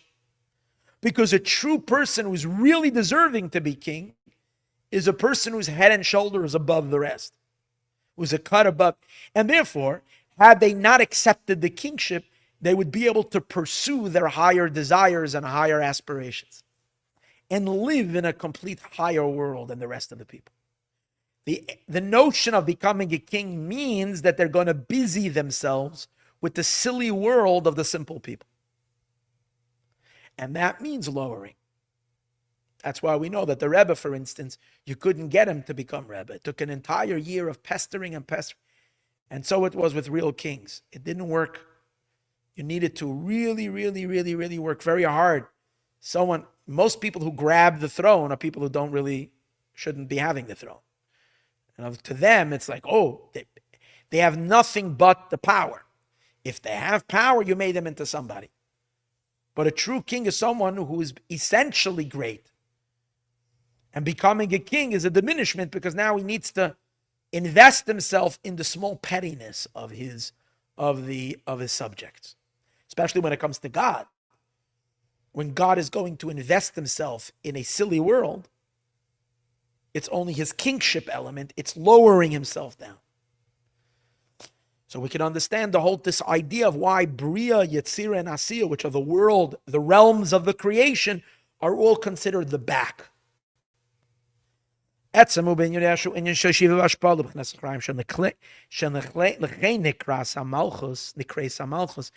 this reason that the element of Malchus is also called Acharei Hashem. There's a verse in Chumash, Parshas Re'eh, where it says, Acharei Hashem, behind God you should walk. What is the notion? What does it mean behind him? Does he have a front? Does he have behind? And the answer is yeah. Behind God you should walk means you should meditate in God's backside. How do you meditate in God's back? You meditate in God's kingship. Because God, as God truly is, we have no clue. We have no understanding at all. What we can know of God is we can know his throne, we can know his empire, we can know his kingdom, because that's the creation. And creation is something knowable to us. Today's 3 chapters of Rambam speaks about loving God, and the Rambam says, how do you come to love him? And Rambam describes it's by meditating on God's majestic greatness in the creation of the world. By thinking about all the magnificence of creation and recognizing that God created it all, that gives us a sense of the divine. Now, is that the true greatness of God, that he creates worlds? No. In Torah Or, in one of the discourses from the Alter Rebbe makes a very powerful statement. He says, Lo yizehu ikar, these are the words, Lo yizehu ikar elokus ma shemachaya olamais. It's not the ikar, it's not the primary greatness of God that he creates worlds. If God was to send in a resume somewhere, he wouldn't even put that down to the resume. It's not a great feat. In the realm of God, which is infinite, creating worlds is not an accomplishment. It's not a big deal. It's peanuts. So that's why it's called the back of God, not the front. The entire attribute of kingship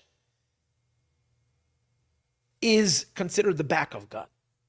as it is known, Shavaya Huza, that the Havaya, Yutke Vavke, is the Anpin. The name Yutke Vavke, Kabbalistically, the Tetragrammaton, is referring to the HaKadosh Baruch Hu, the male side of God. HaKadosh Baruch Hu, the 6 emotional spheres. That's Havaya. Acharei Havaya, the back of Havaya, that's Malchus. We said earlier, Malchus is called the tail. Hadasah. Hadas is Havaya. Hadasah is Acharei Havaya. But she's Acharei Havaya because she's still attached to him. She's still Acharei. When she goes down into the world, then she's called Esther, as we'll see. The Acharei Havaya is Sfiras HaMalchus. And therefore, Klolus Olam is Biyah, the general worlds of Biyah. What is Biyah? Bria Yitzir and Asiya, Shesavusa Mepchenas Malchus, which they come into being only from the attribute of Malchus, Hempchenes Achar, they are called the back. Now we go to chapter 3. What did we learn earlier? Why are we even learning this whole idea of Panim and Achar by God? Because we said by understanding the idea of face and back in Hashem, we'll also get an understanding of face and back by us. So we as well, our neshama also has a face and a backside. So let's see what that means. It's related to the idea that not our entire soul is invested in the body. Just like there are worlds, and God invests himself in the world. And what element of God invests himself in the world? The back of God. The same is also the back of our soul is invested in our human self. Our human consciousness, even when it has soul consciousness, is only the tail end of our soul, the back of our soul. The internal, higher, true power of our soul is utterly above our human consciousness and our physical consciousness in our body. So it's floating higher in a whole complete higher realm. Just like there is face and back and hind by Hashem, as it is in the Orein Sof and in the order of evolution, so too there is face and back, gam benishmas Yisrael, also in the souls of Israel. And this is stated explicitly in a verse that King David speaks. King David says, Achar v'kedem tzartani, behind and before you created me. You created me after and before. And when King David says that, he's not talking about himself, he's talking about the entire human soul, the entire human species. We are first and we are last in creation. And it says that it's actually true.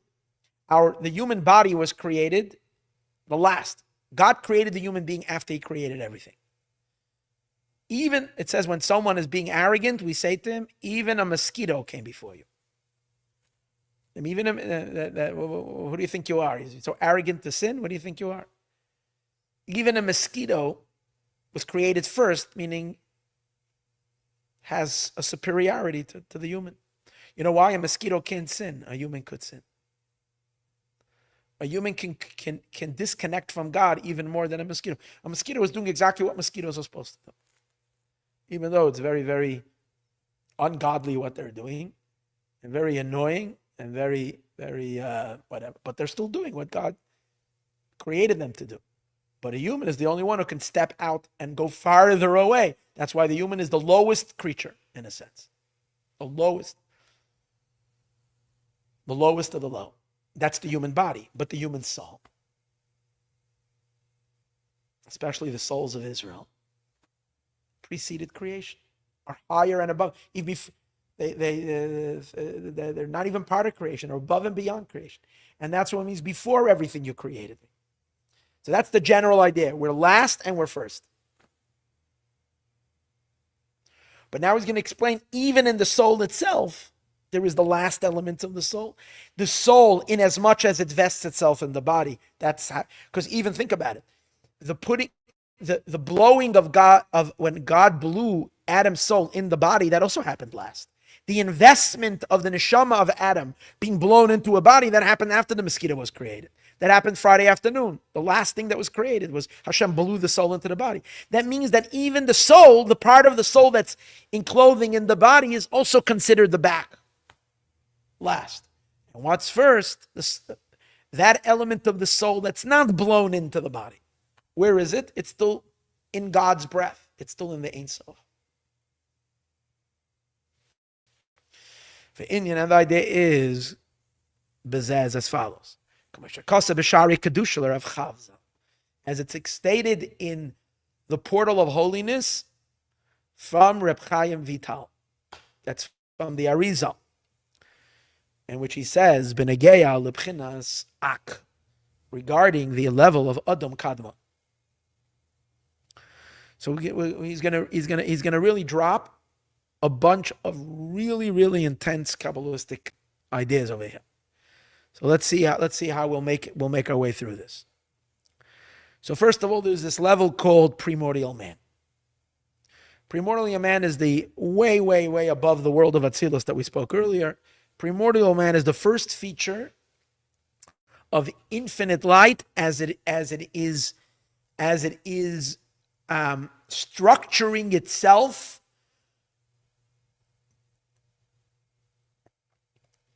to its mapping. It's like basically Adam Kadmon is the infinite mapping out within infinity. Imagine the infinite blackboard. Imagine the God himself, the infinite light, as a blackboard, and God sketching the entire evolution of all worlds from the beginning to the end, from the most sublime, holiest worlds, including the world of Atzilus, and on and on and on to the tiniest little creature. God is sketching it in one general sketch. That's the general idea of Adam Kadmon. It's the first sketch. It's draft one, if you might say. So everything is still in the Or Ein Sof. It's very vague. Hashem is already. It's a level that includes, it's the one thought where God is thinking the universe, thinking all worlds. But when he's thinking it, it's creating already that sketch. But it's a sketch which is utterly one with him, with the infinite light. Sheyesham. So that's Adam Kadmon, and I gave a very poor and very limited and very short description of Adam Kadmon. Now, so it says over there that in Adam Kadmon, Sheyesham or Machzev Hanashamas. In Adam Kadmon itself, it's a layered sketch. It's layered. And the inner dimension of Adam Kadmon is called Or Machzev Hasfiros. It's the light of the excavation of the Sfirot. Sfirot are the divine attributes. That's the innermost, because think about it, what's the inner energy of all of creation? The divine attributes. Everything in the world is built around and extends from these attributes. Chesed, Gevurah, Teferes, Netzachot is the inside substance of substance, the inner DNA from where everything is structured from, begins with Hashem emanating from within himself these features. So the Sfirot are the most core inside of Adam Kadmon. And that's called Or Machzev HaSfiros, the light of the excavation of the spheres. It's almost like the sketch of all the Sfirot. As they're not yet Sfirot, it's still a sketch in the Ein Sof of the Sfirot. Then, it's layered because around it is formed the light that is the excavation of the souls. Because the souls are the recipient of the Sfirot. The souls are almost like Kalim. They're like vessels to the Sfirot.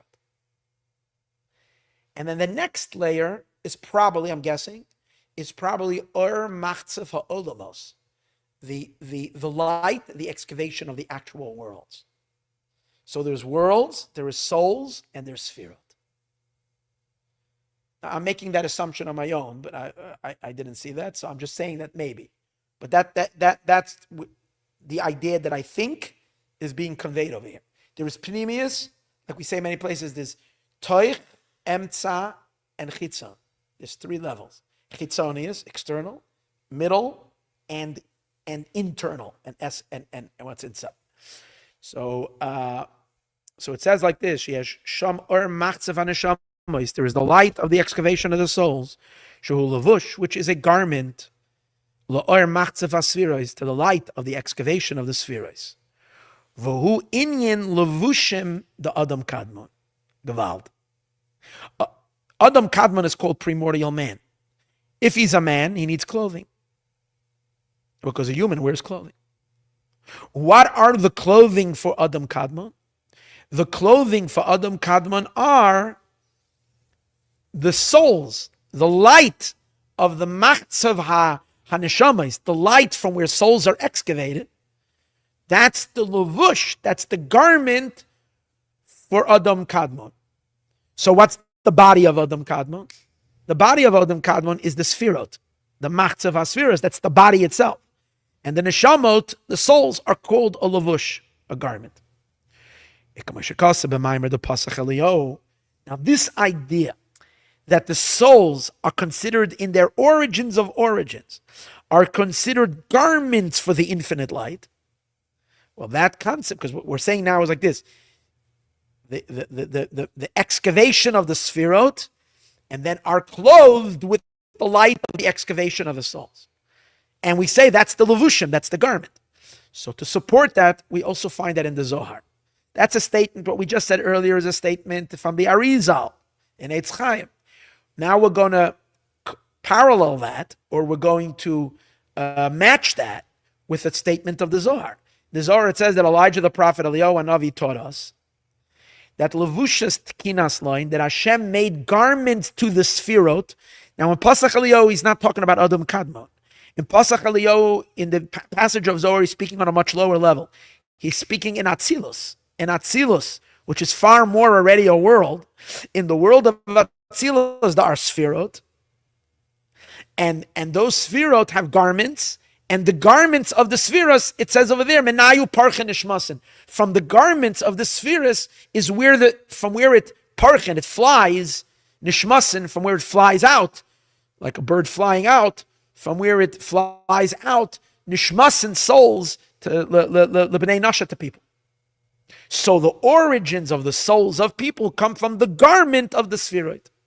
So it fits with what we're learning in Eitz Chaim, that the neshamas are called the second layer, which is considered a garment.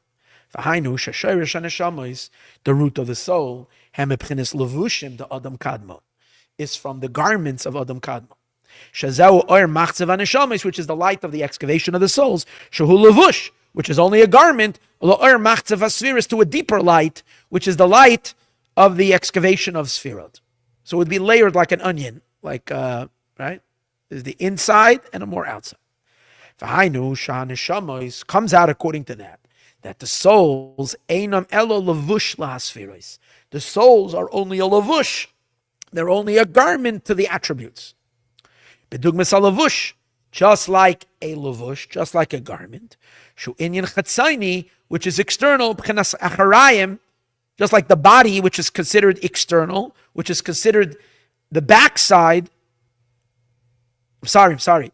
Just like a garment that is considered external to the body. When you come to a human body, what's the internal? The internal is the body. What's the external? The garment. So to the souls, they're considered a garment to the body of the king, to the body of the Sfirot. Fine. Now, similar to that regarding to the neshama itself. So that's the root from where neshamas come from. The root of the souls are from the garments which are considered external to the Sfirot. Fine. Let's hold that thought. Now, regarding to the neshama, not the root of this. This is very, very sublime. Root, going all the way into Adam Kad. Now let's go to the actual production of the soul itself. Not the source of the neshama. But again, it says in Eitz Chaim, again in Arizal, sheyesh nitzutz katan ma'oid, there is a tiny little spark. Shu elokus mamish, it's literally divine. Shenimshach, that it's drawn. Mimadrega tachtoino shebeboire, that comes from the lowest level of the Creator Himself, of the Ein Sof. There is a spark that's still God, whatever that means, a tiny spark of Him. But there is a nitzutz. There is a spark that is a spark of the Ein Sof. It's also Ein Sof, because it's a spark of Ein Sof. It's Creator, not creation. Vihi mislabeshes, and that spark that's utterly divine needs to nest somewhere. It gets enclosed. It has an encasing. What's its encasing? What can hold a piece of God? So in our soul itself, there are 5 levels of soul. Nefesh, Ruach, Neshama, Chai, Yechida. Yechida is the highest level of the Neshama. But the Yechida is part of the Neshama. In it dwells a piece of God which is above the Neshama, which is a nitzutz of Hashem. And that's really what we mean when we say chelek alakai mimal mamish. We're ultimately referring to that nitzutz that's even above Yechida. The Rebbe explains that nitzutz, that's Mashiach inside of it. Yechida, we used to always say Yechida is Mashiach.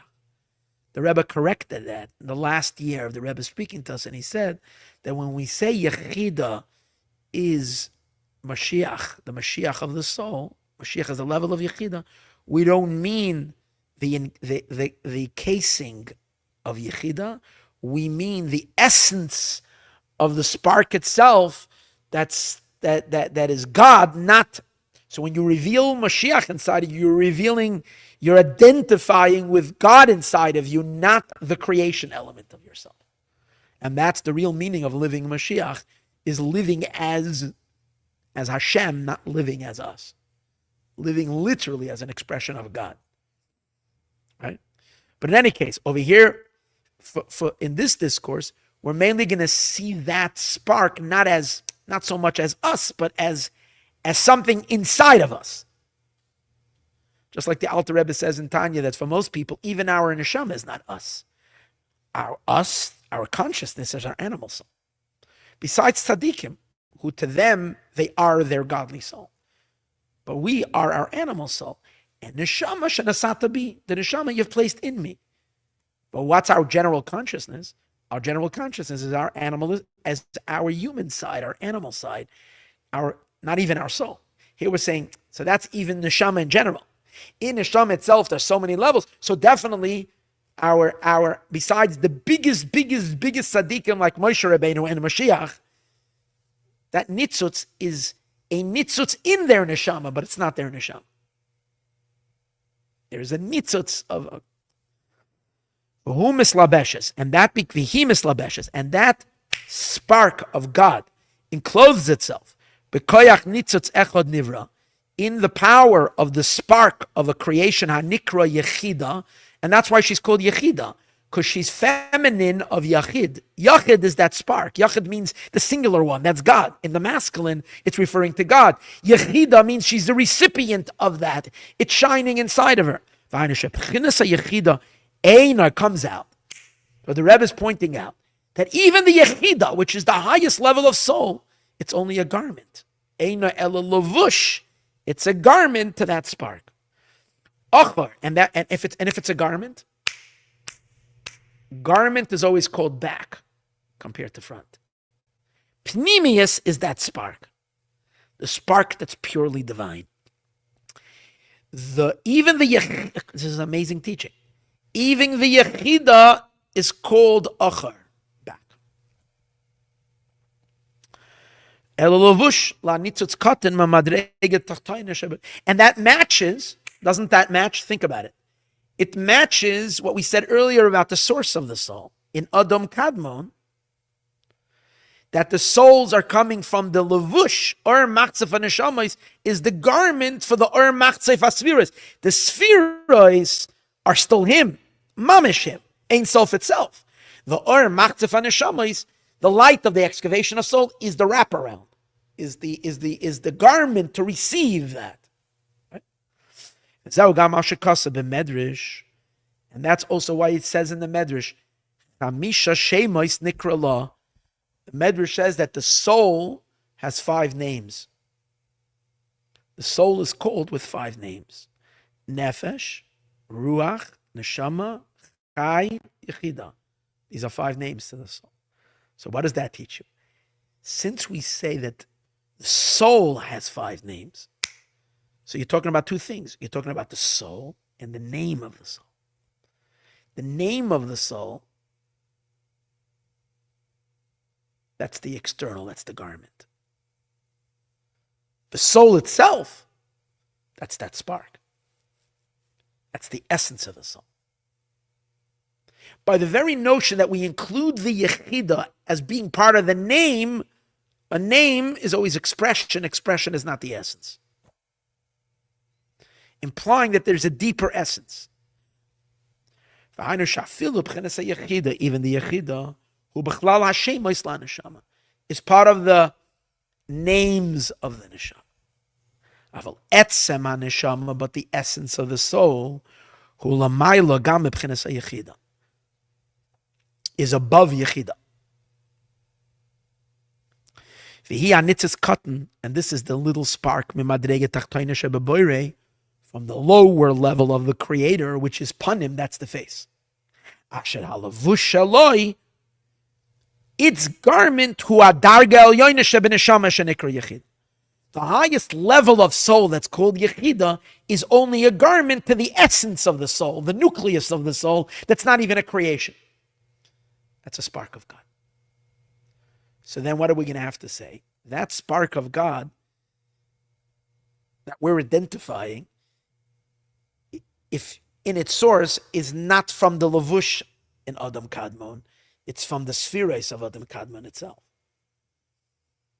Because if that spark is also from the levush, from the garment of Adam Kadmon, then it would also be only a garment. So you have to say in Adam, he's going to get to that soon. That the nitzutz itself of the divine, that's everything we said earlier, that there is an or machzef haneshamas, that's all the manifestation of the neshama.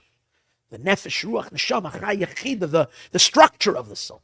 But the inner nucleus of it comes from deeper, literally comes ultimately from the essence of God himself. Higher than whichever level, as we're going to see. Let's learn that, even though I was going to stop over here, but at least let's learn the first paragraph in Perek Dalet. We can say, Adam Kadmon Gufa, that in Adam Kadmon itself, Gam al Pchinas Levushim, even on the level of levushim, of garments, or machzef haneshamas, which we called earlier, we said that in Adam Kadmon, the inner layer is the or machzef haSfiros, the light of the excavation of the Sfiros.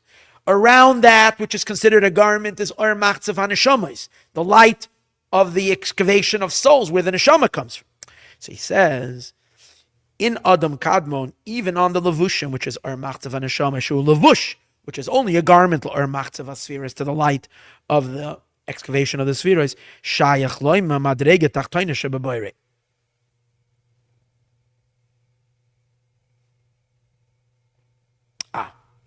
So first the Rebbe is going to try to make an argument. Hold it. Unlike what I just said. He's going, but I think in the end, if I remember, I told you I read this and I learned this and I forgot it already and I didn't get a chance to so I said, I'm going to learn it together with you. So the Rebbe is going to try to make the argument other than what I just said. And what's the argument he's going to try to make? Since the shorish of the neshamis is in Adam Kadmon, and we're in Adam Kadmon, we're in primordial man. In the what's called machz or machzef ha neshamas, which is only a lavush to the or machzef asfiros.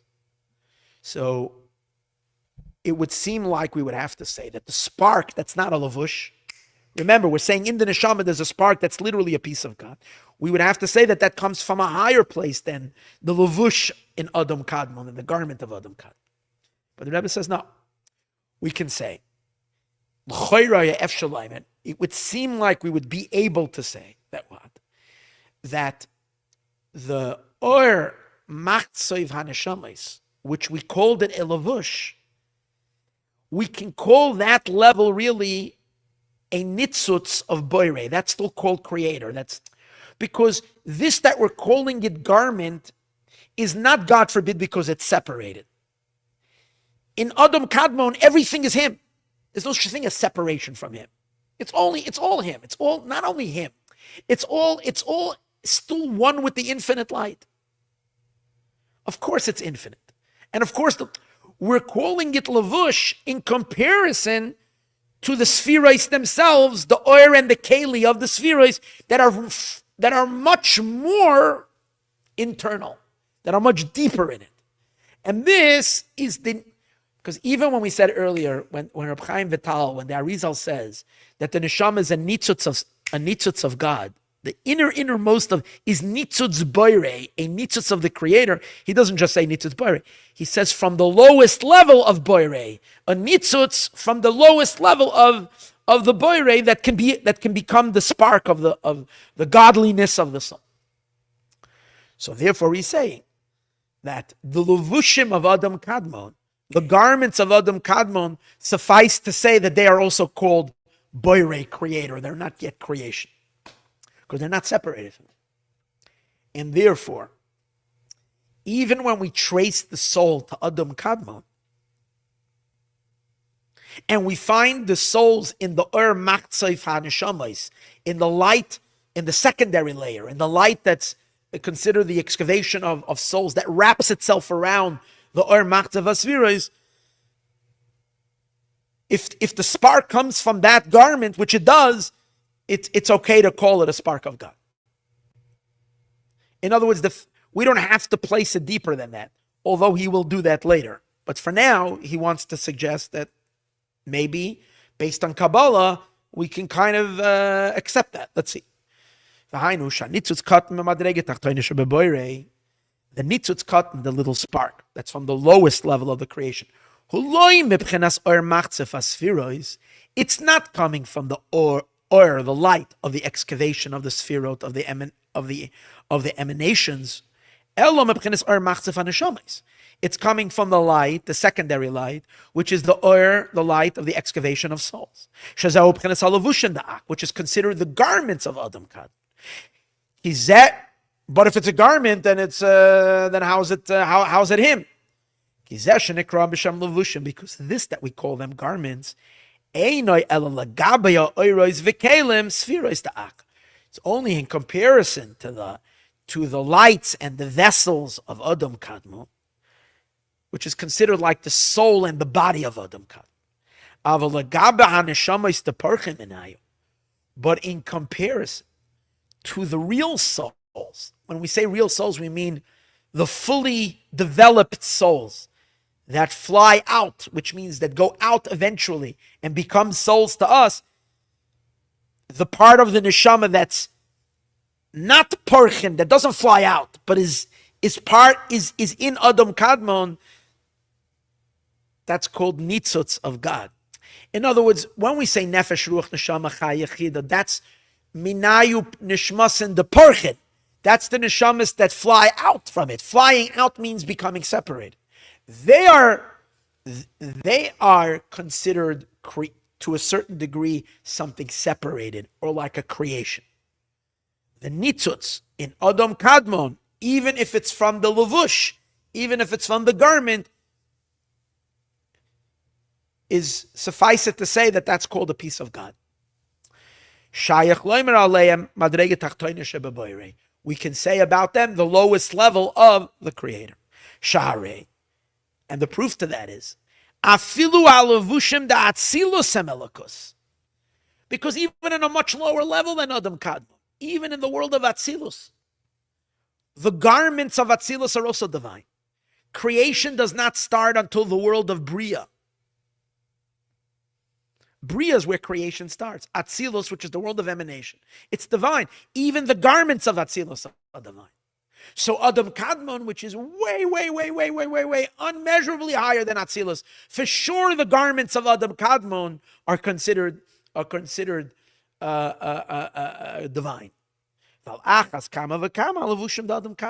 And for sure the garments of Adam Kadmon. And that's why it's possible to say upon them,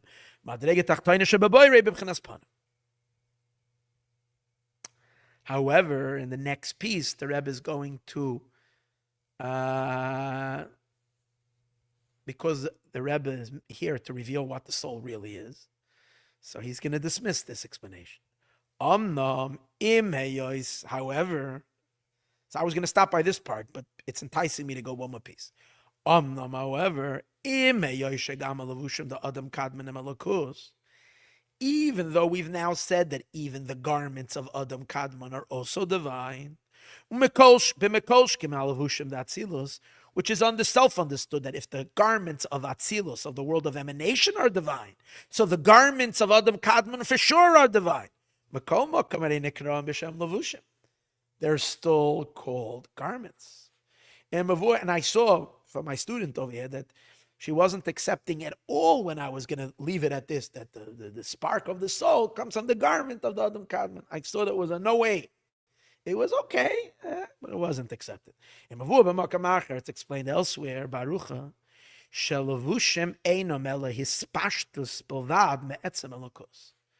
it's explained elsewhere that garment, the concept of a garment, is only a hispashtos. Hispashtos means it's only a ray of the essence of godliness. Ve'eno mehus elokus. It's not the substance. For example, you have certain creatures that have a garment, and the garment is part of the body.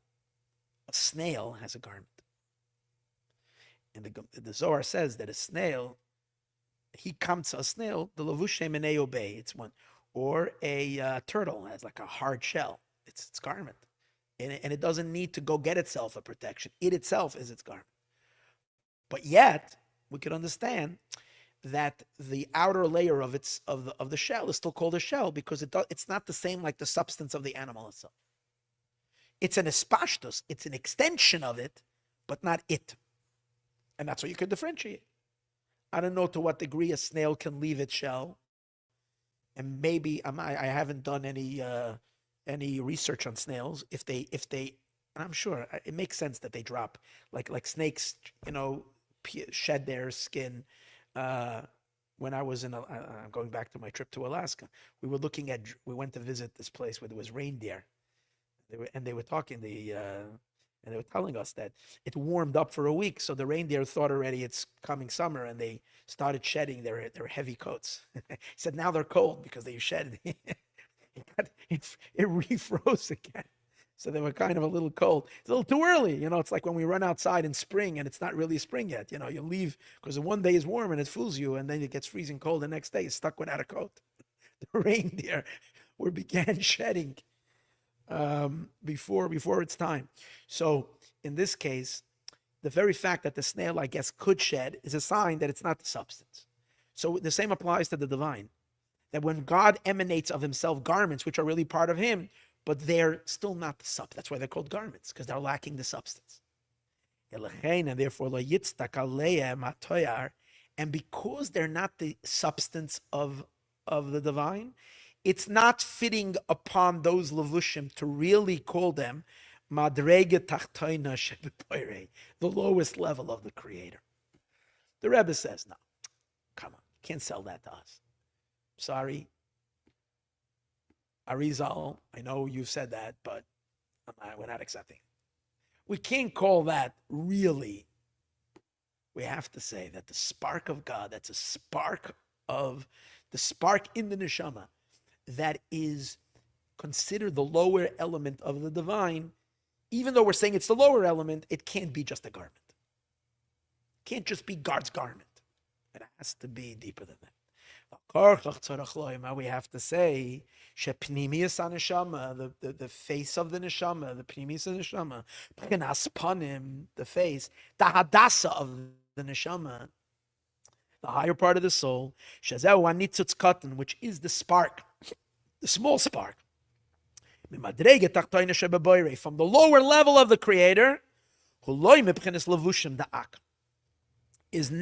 does not stem from the garments of Adam Kadmon or machzef haneshamos, the light of the excavation of the soul. Yeah, that's gonna develop the soul's persona, the soul's features, but the spark, the real inner substance is not coming from there. But rather it's coming from the light of the excavation of the Sfirot, which the Sfirot are literally the Or Ein Sof, as he manifests himself as Sfirot. The Kivan Shah Sfirot Semohus Elokus Mamish. Since the Sfirot are the substance of the divine, that's why it's possible to say that this is the lowest level of the Creator, which is the Sfirot of Adam Kadmon, which is the nitzutz of the real pnimius of the nitzutz of the neshama. And then the Rebbe says, even that I'm not happy with. Uba'oimek yoiser, even deeper than that. Let's do one more piece. We're going to finish till chapter 5. Uba'oimek yoiser, a little deeper than that. In a Yadua, it is known, Shechitzoinius Adam Kadmon, that in Adam Kadmon there is chitzonius, external, and there's pnimius. The external of Adam Kadmon, hu b'chines arech shel kol olamos. I told you there will be a lot of Kabbalistic terminology here. So what he's saying over here is, first of all, I just want to make everybody clear that we have no idea what we're talking about with all these things, but it's just nice to talk about it. These are levels that are... Just to remind you, the Alter Rebbe, the founder of Chabad Hasidism, who actually had an understanding in all of this, in ways that are immeasurably higher than us, he couldn't bring himself to say the word Atzilus. When he would start, he would say Atzi. He couldn't say further. Because when he would say the word Atzilus, he would start trembling to the point that he couldn't finish the word. And we're saying, Atzilus, Adam Kadmon, and keeps Adam Kadmon, and the Levushim of Adam Kadmon. We're perfectly comfortable in talking about it as if, we're talking about our backyard. Okay, but we have to learn. We were told to learn this, and one day when Mashiach will come, we will say, oh, my goodness, this is what we were talking about. How do we dare even say these words? But in any case, it says in Mishnah's Chasidim, that the external of Adam Kadmon is considered the crown of all worlds. We've learned many places. Let me do a little bit of return to Kabbalistic terminology. We know there's 10 Sefirot, and above the 10 Sefirot is Keter, the crown. Keter acts as the mediator between the Ein Sof and the Sefirot. In Keter itself, there is the lower side of Keter, which is called Erech Anpin, in the higher part of Keter, which is called Atik Yomin, Ancient of Days. So the level called Erech Anpin, is also referred to in short as the level called Arich. Arich is the explained in many places. It's the source of the Sfirot, but it's not yet Sfirot. It's God still being infinite, but he is desiring already Sfirot. The Sfirot is when he emanates actual attributes. Now, those attributes are still him, because they're his attributes, but they're still attributes. But once they're attributes, they're no more infinite, because they have already a specific design. Keter is still infinite. However, it's the Keter conditioning itself to produce attributes. So how is that? On the one hand, it's infinite. On the other hand, it's already leaning into the attributes. How can that be?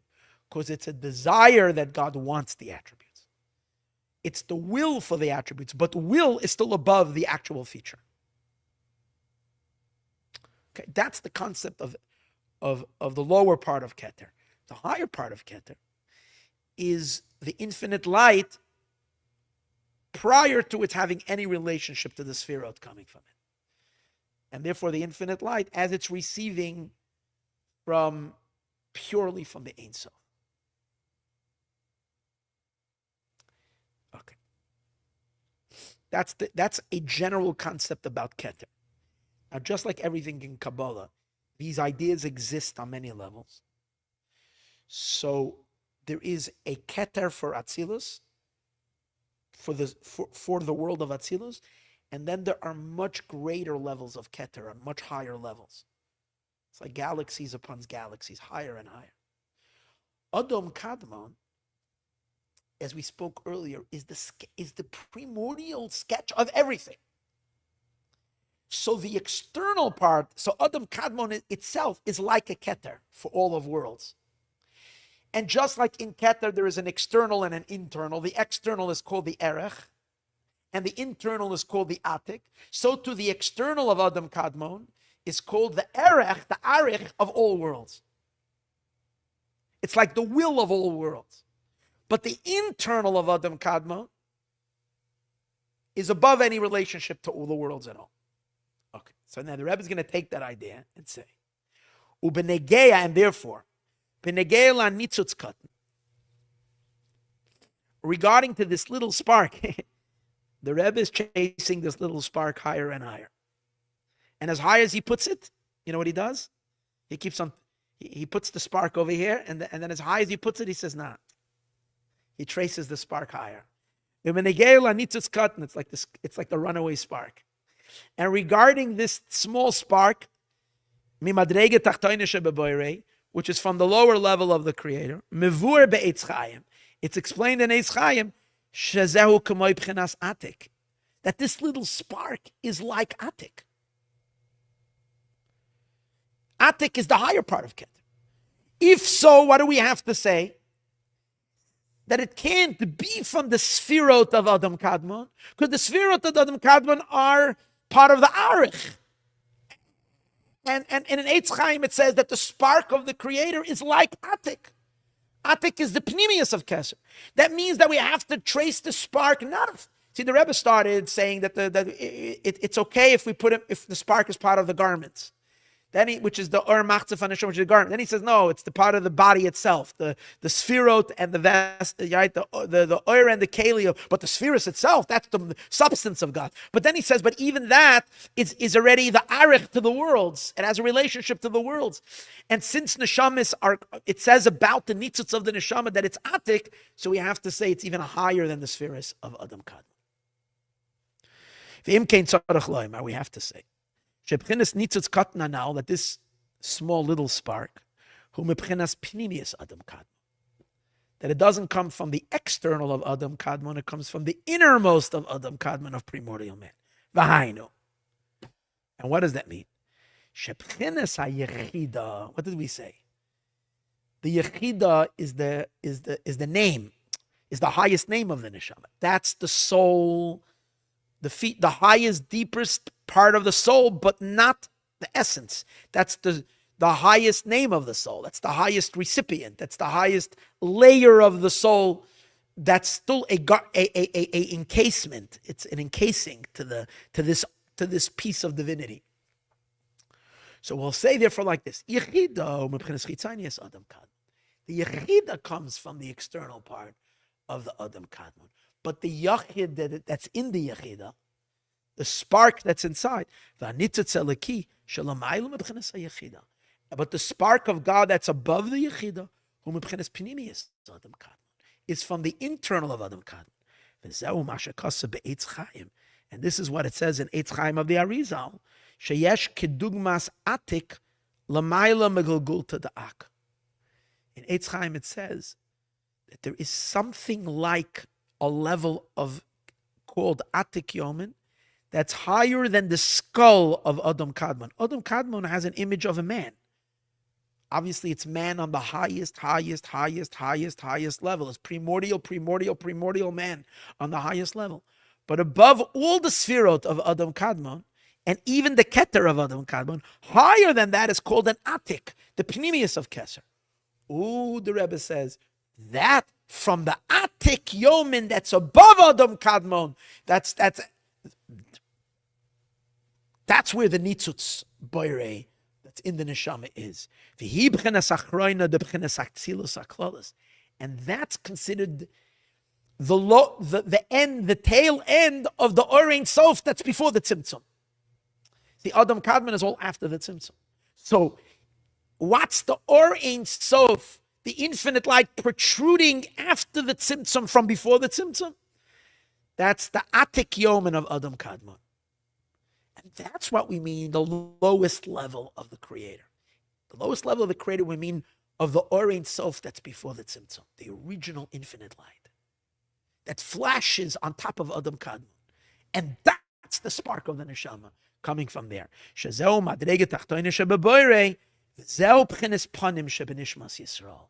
That's your face.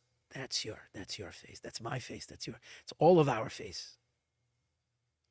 Now the Rebbe is going to start talking, well, so to what degree is that face accessible and revealed inside of us? He's going to talk about exile, redemption, in how to Hadasah, Esther. But you see where the Rebbe goes? Higher and higher. First of all, he swims his way through all the Eitz Chaims, and he uses all these little things that he can find to elevate the souls of Israel, to really uncover the truth. He says, "You're not going to fool me. I'm gonna investigate this and find the nitzutz where it really is." And this is undifferentiatable, because this is true about every single Jew. There's no difference. Where the neshama really is tracing where it comes from. And then chapter 5 is going to say Upirin, an explanation of the matter. He's basically going to draw this neshama all the way up to Atzmos, I think. And then he's going to speak about the manifestation of these souls, of these levels of neshama. And we're going to leave that Be'ezrat Hashem for the continuation next week, Thursday night. Don't fail to join us, for this is awesome.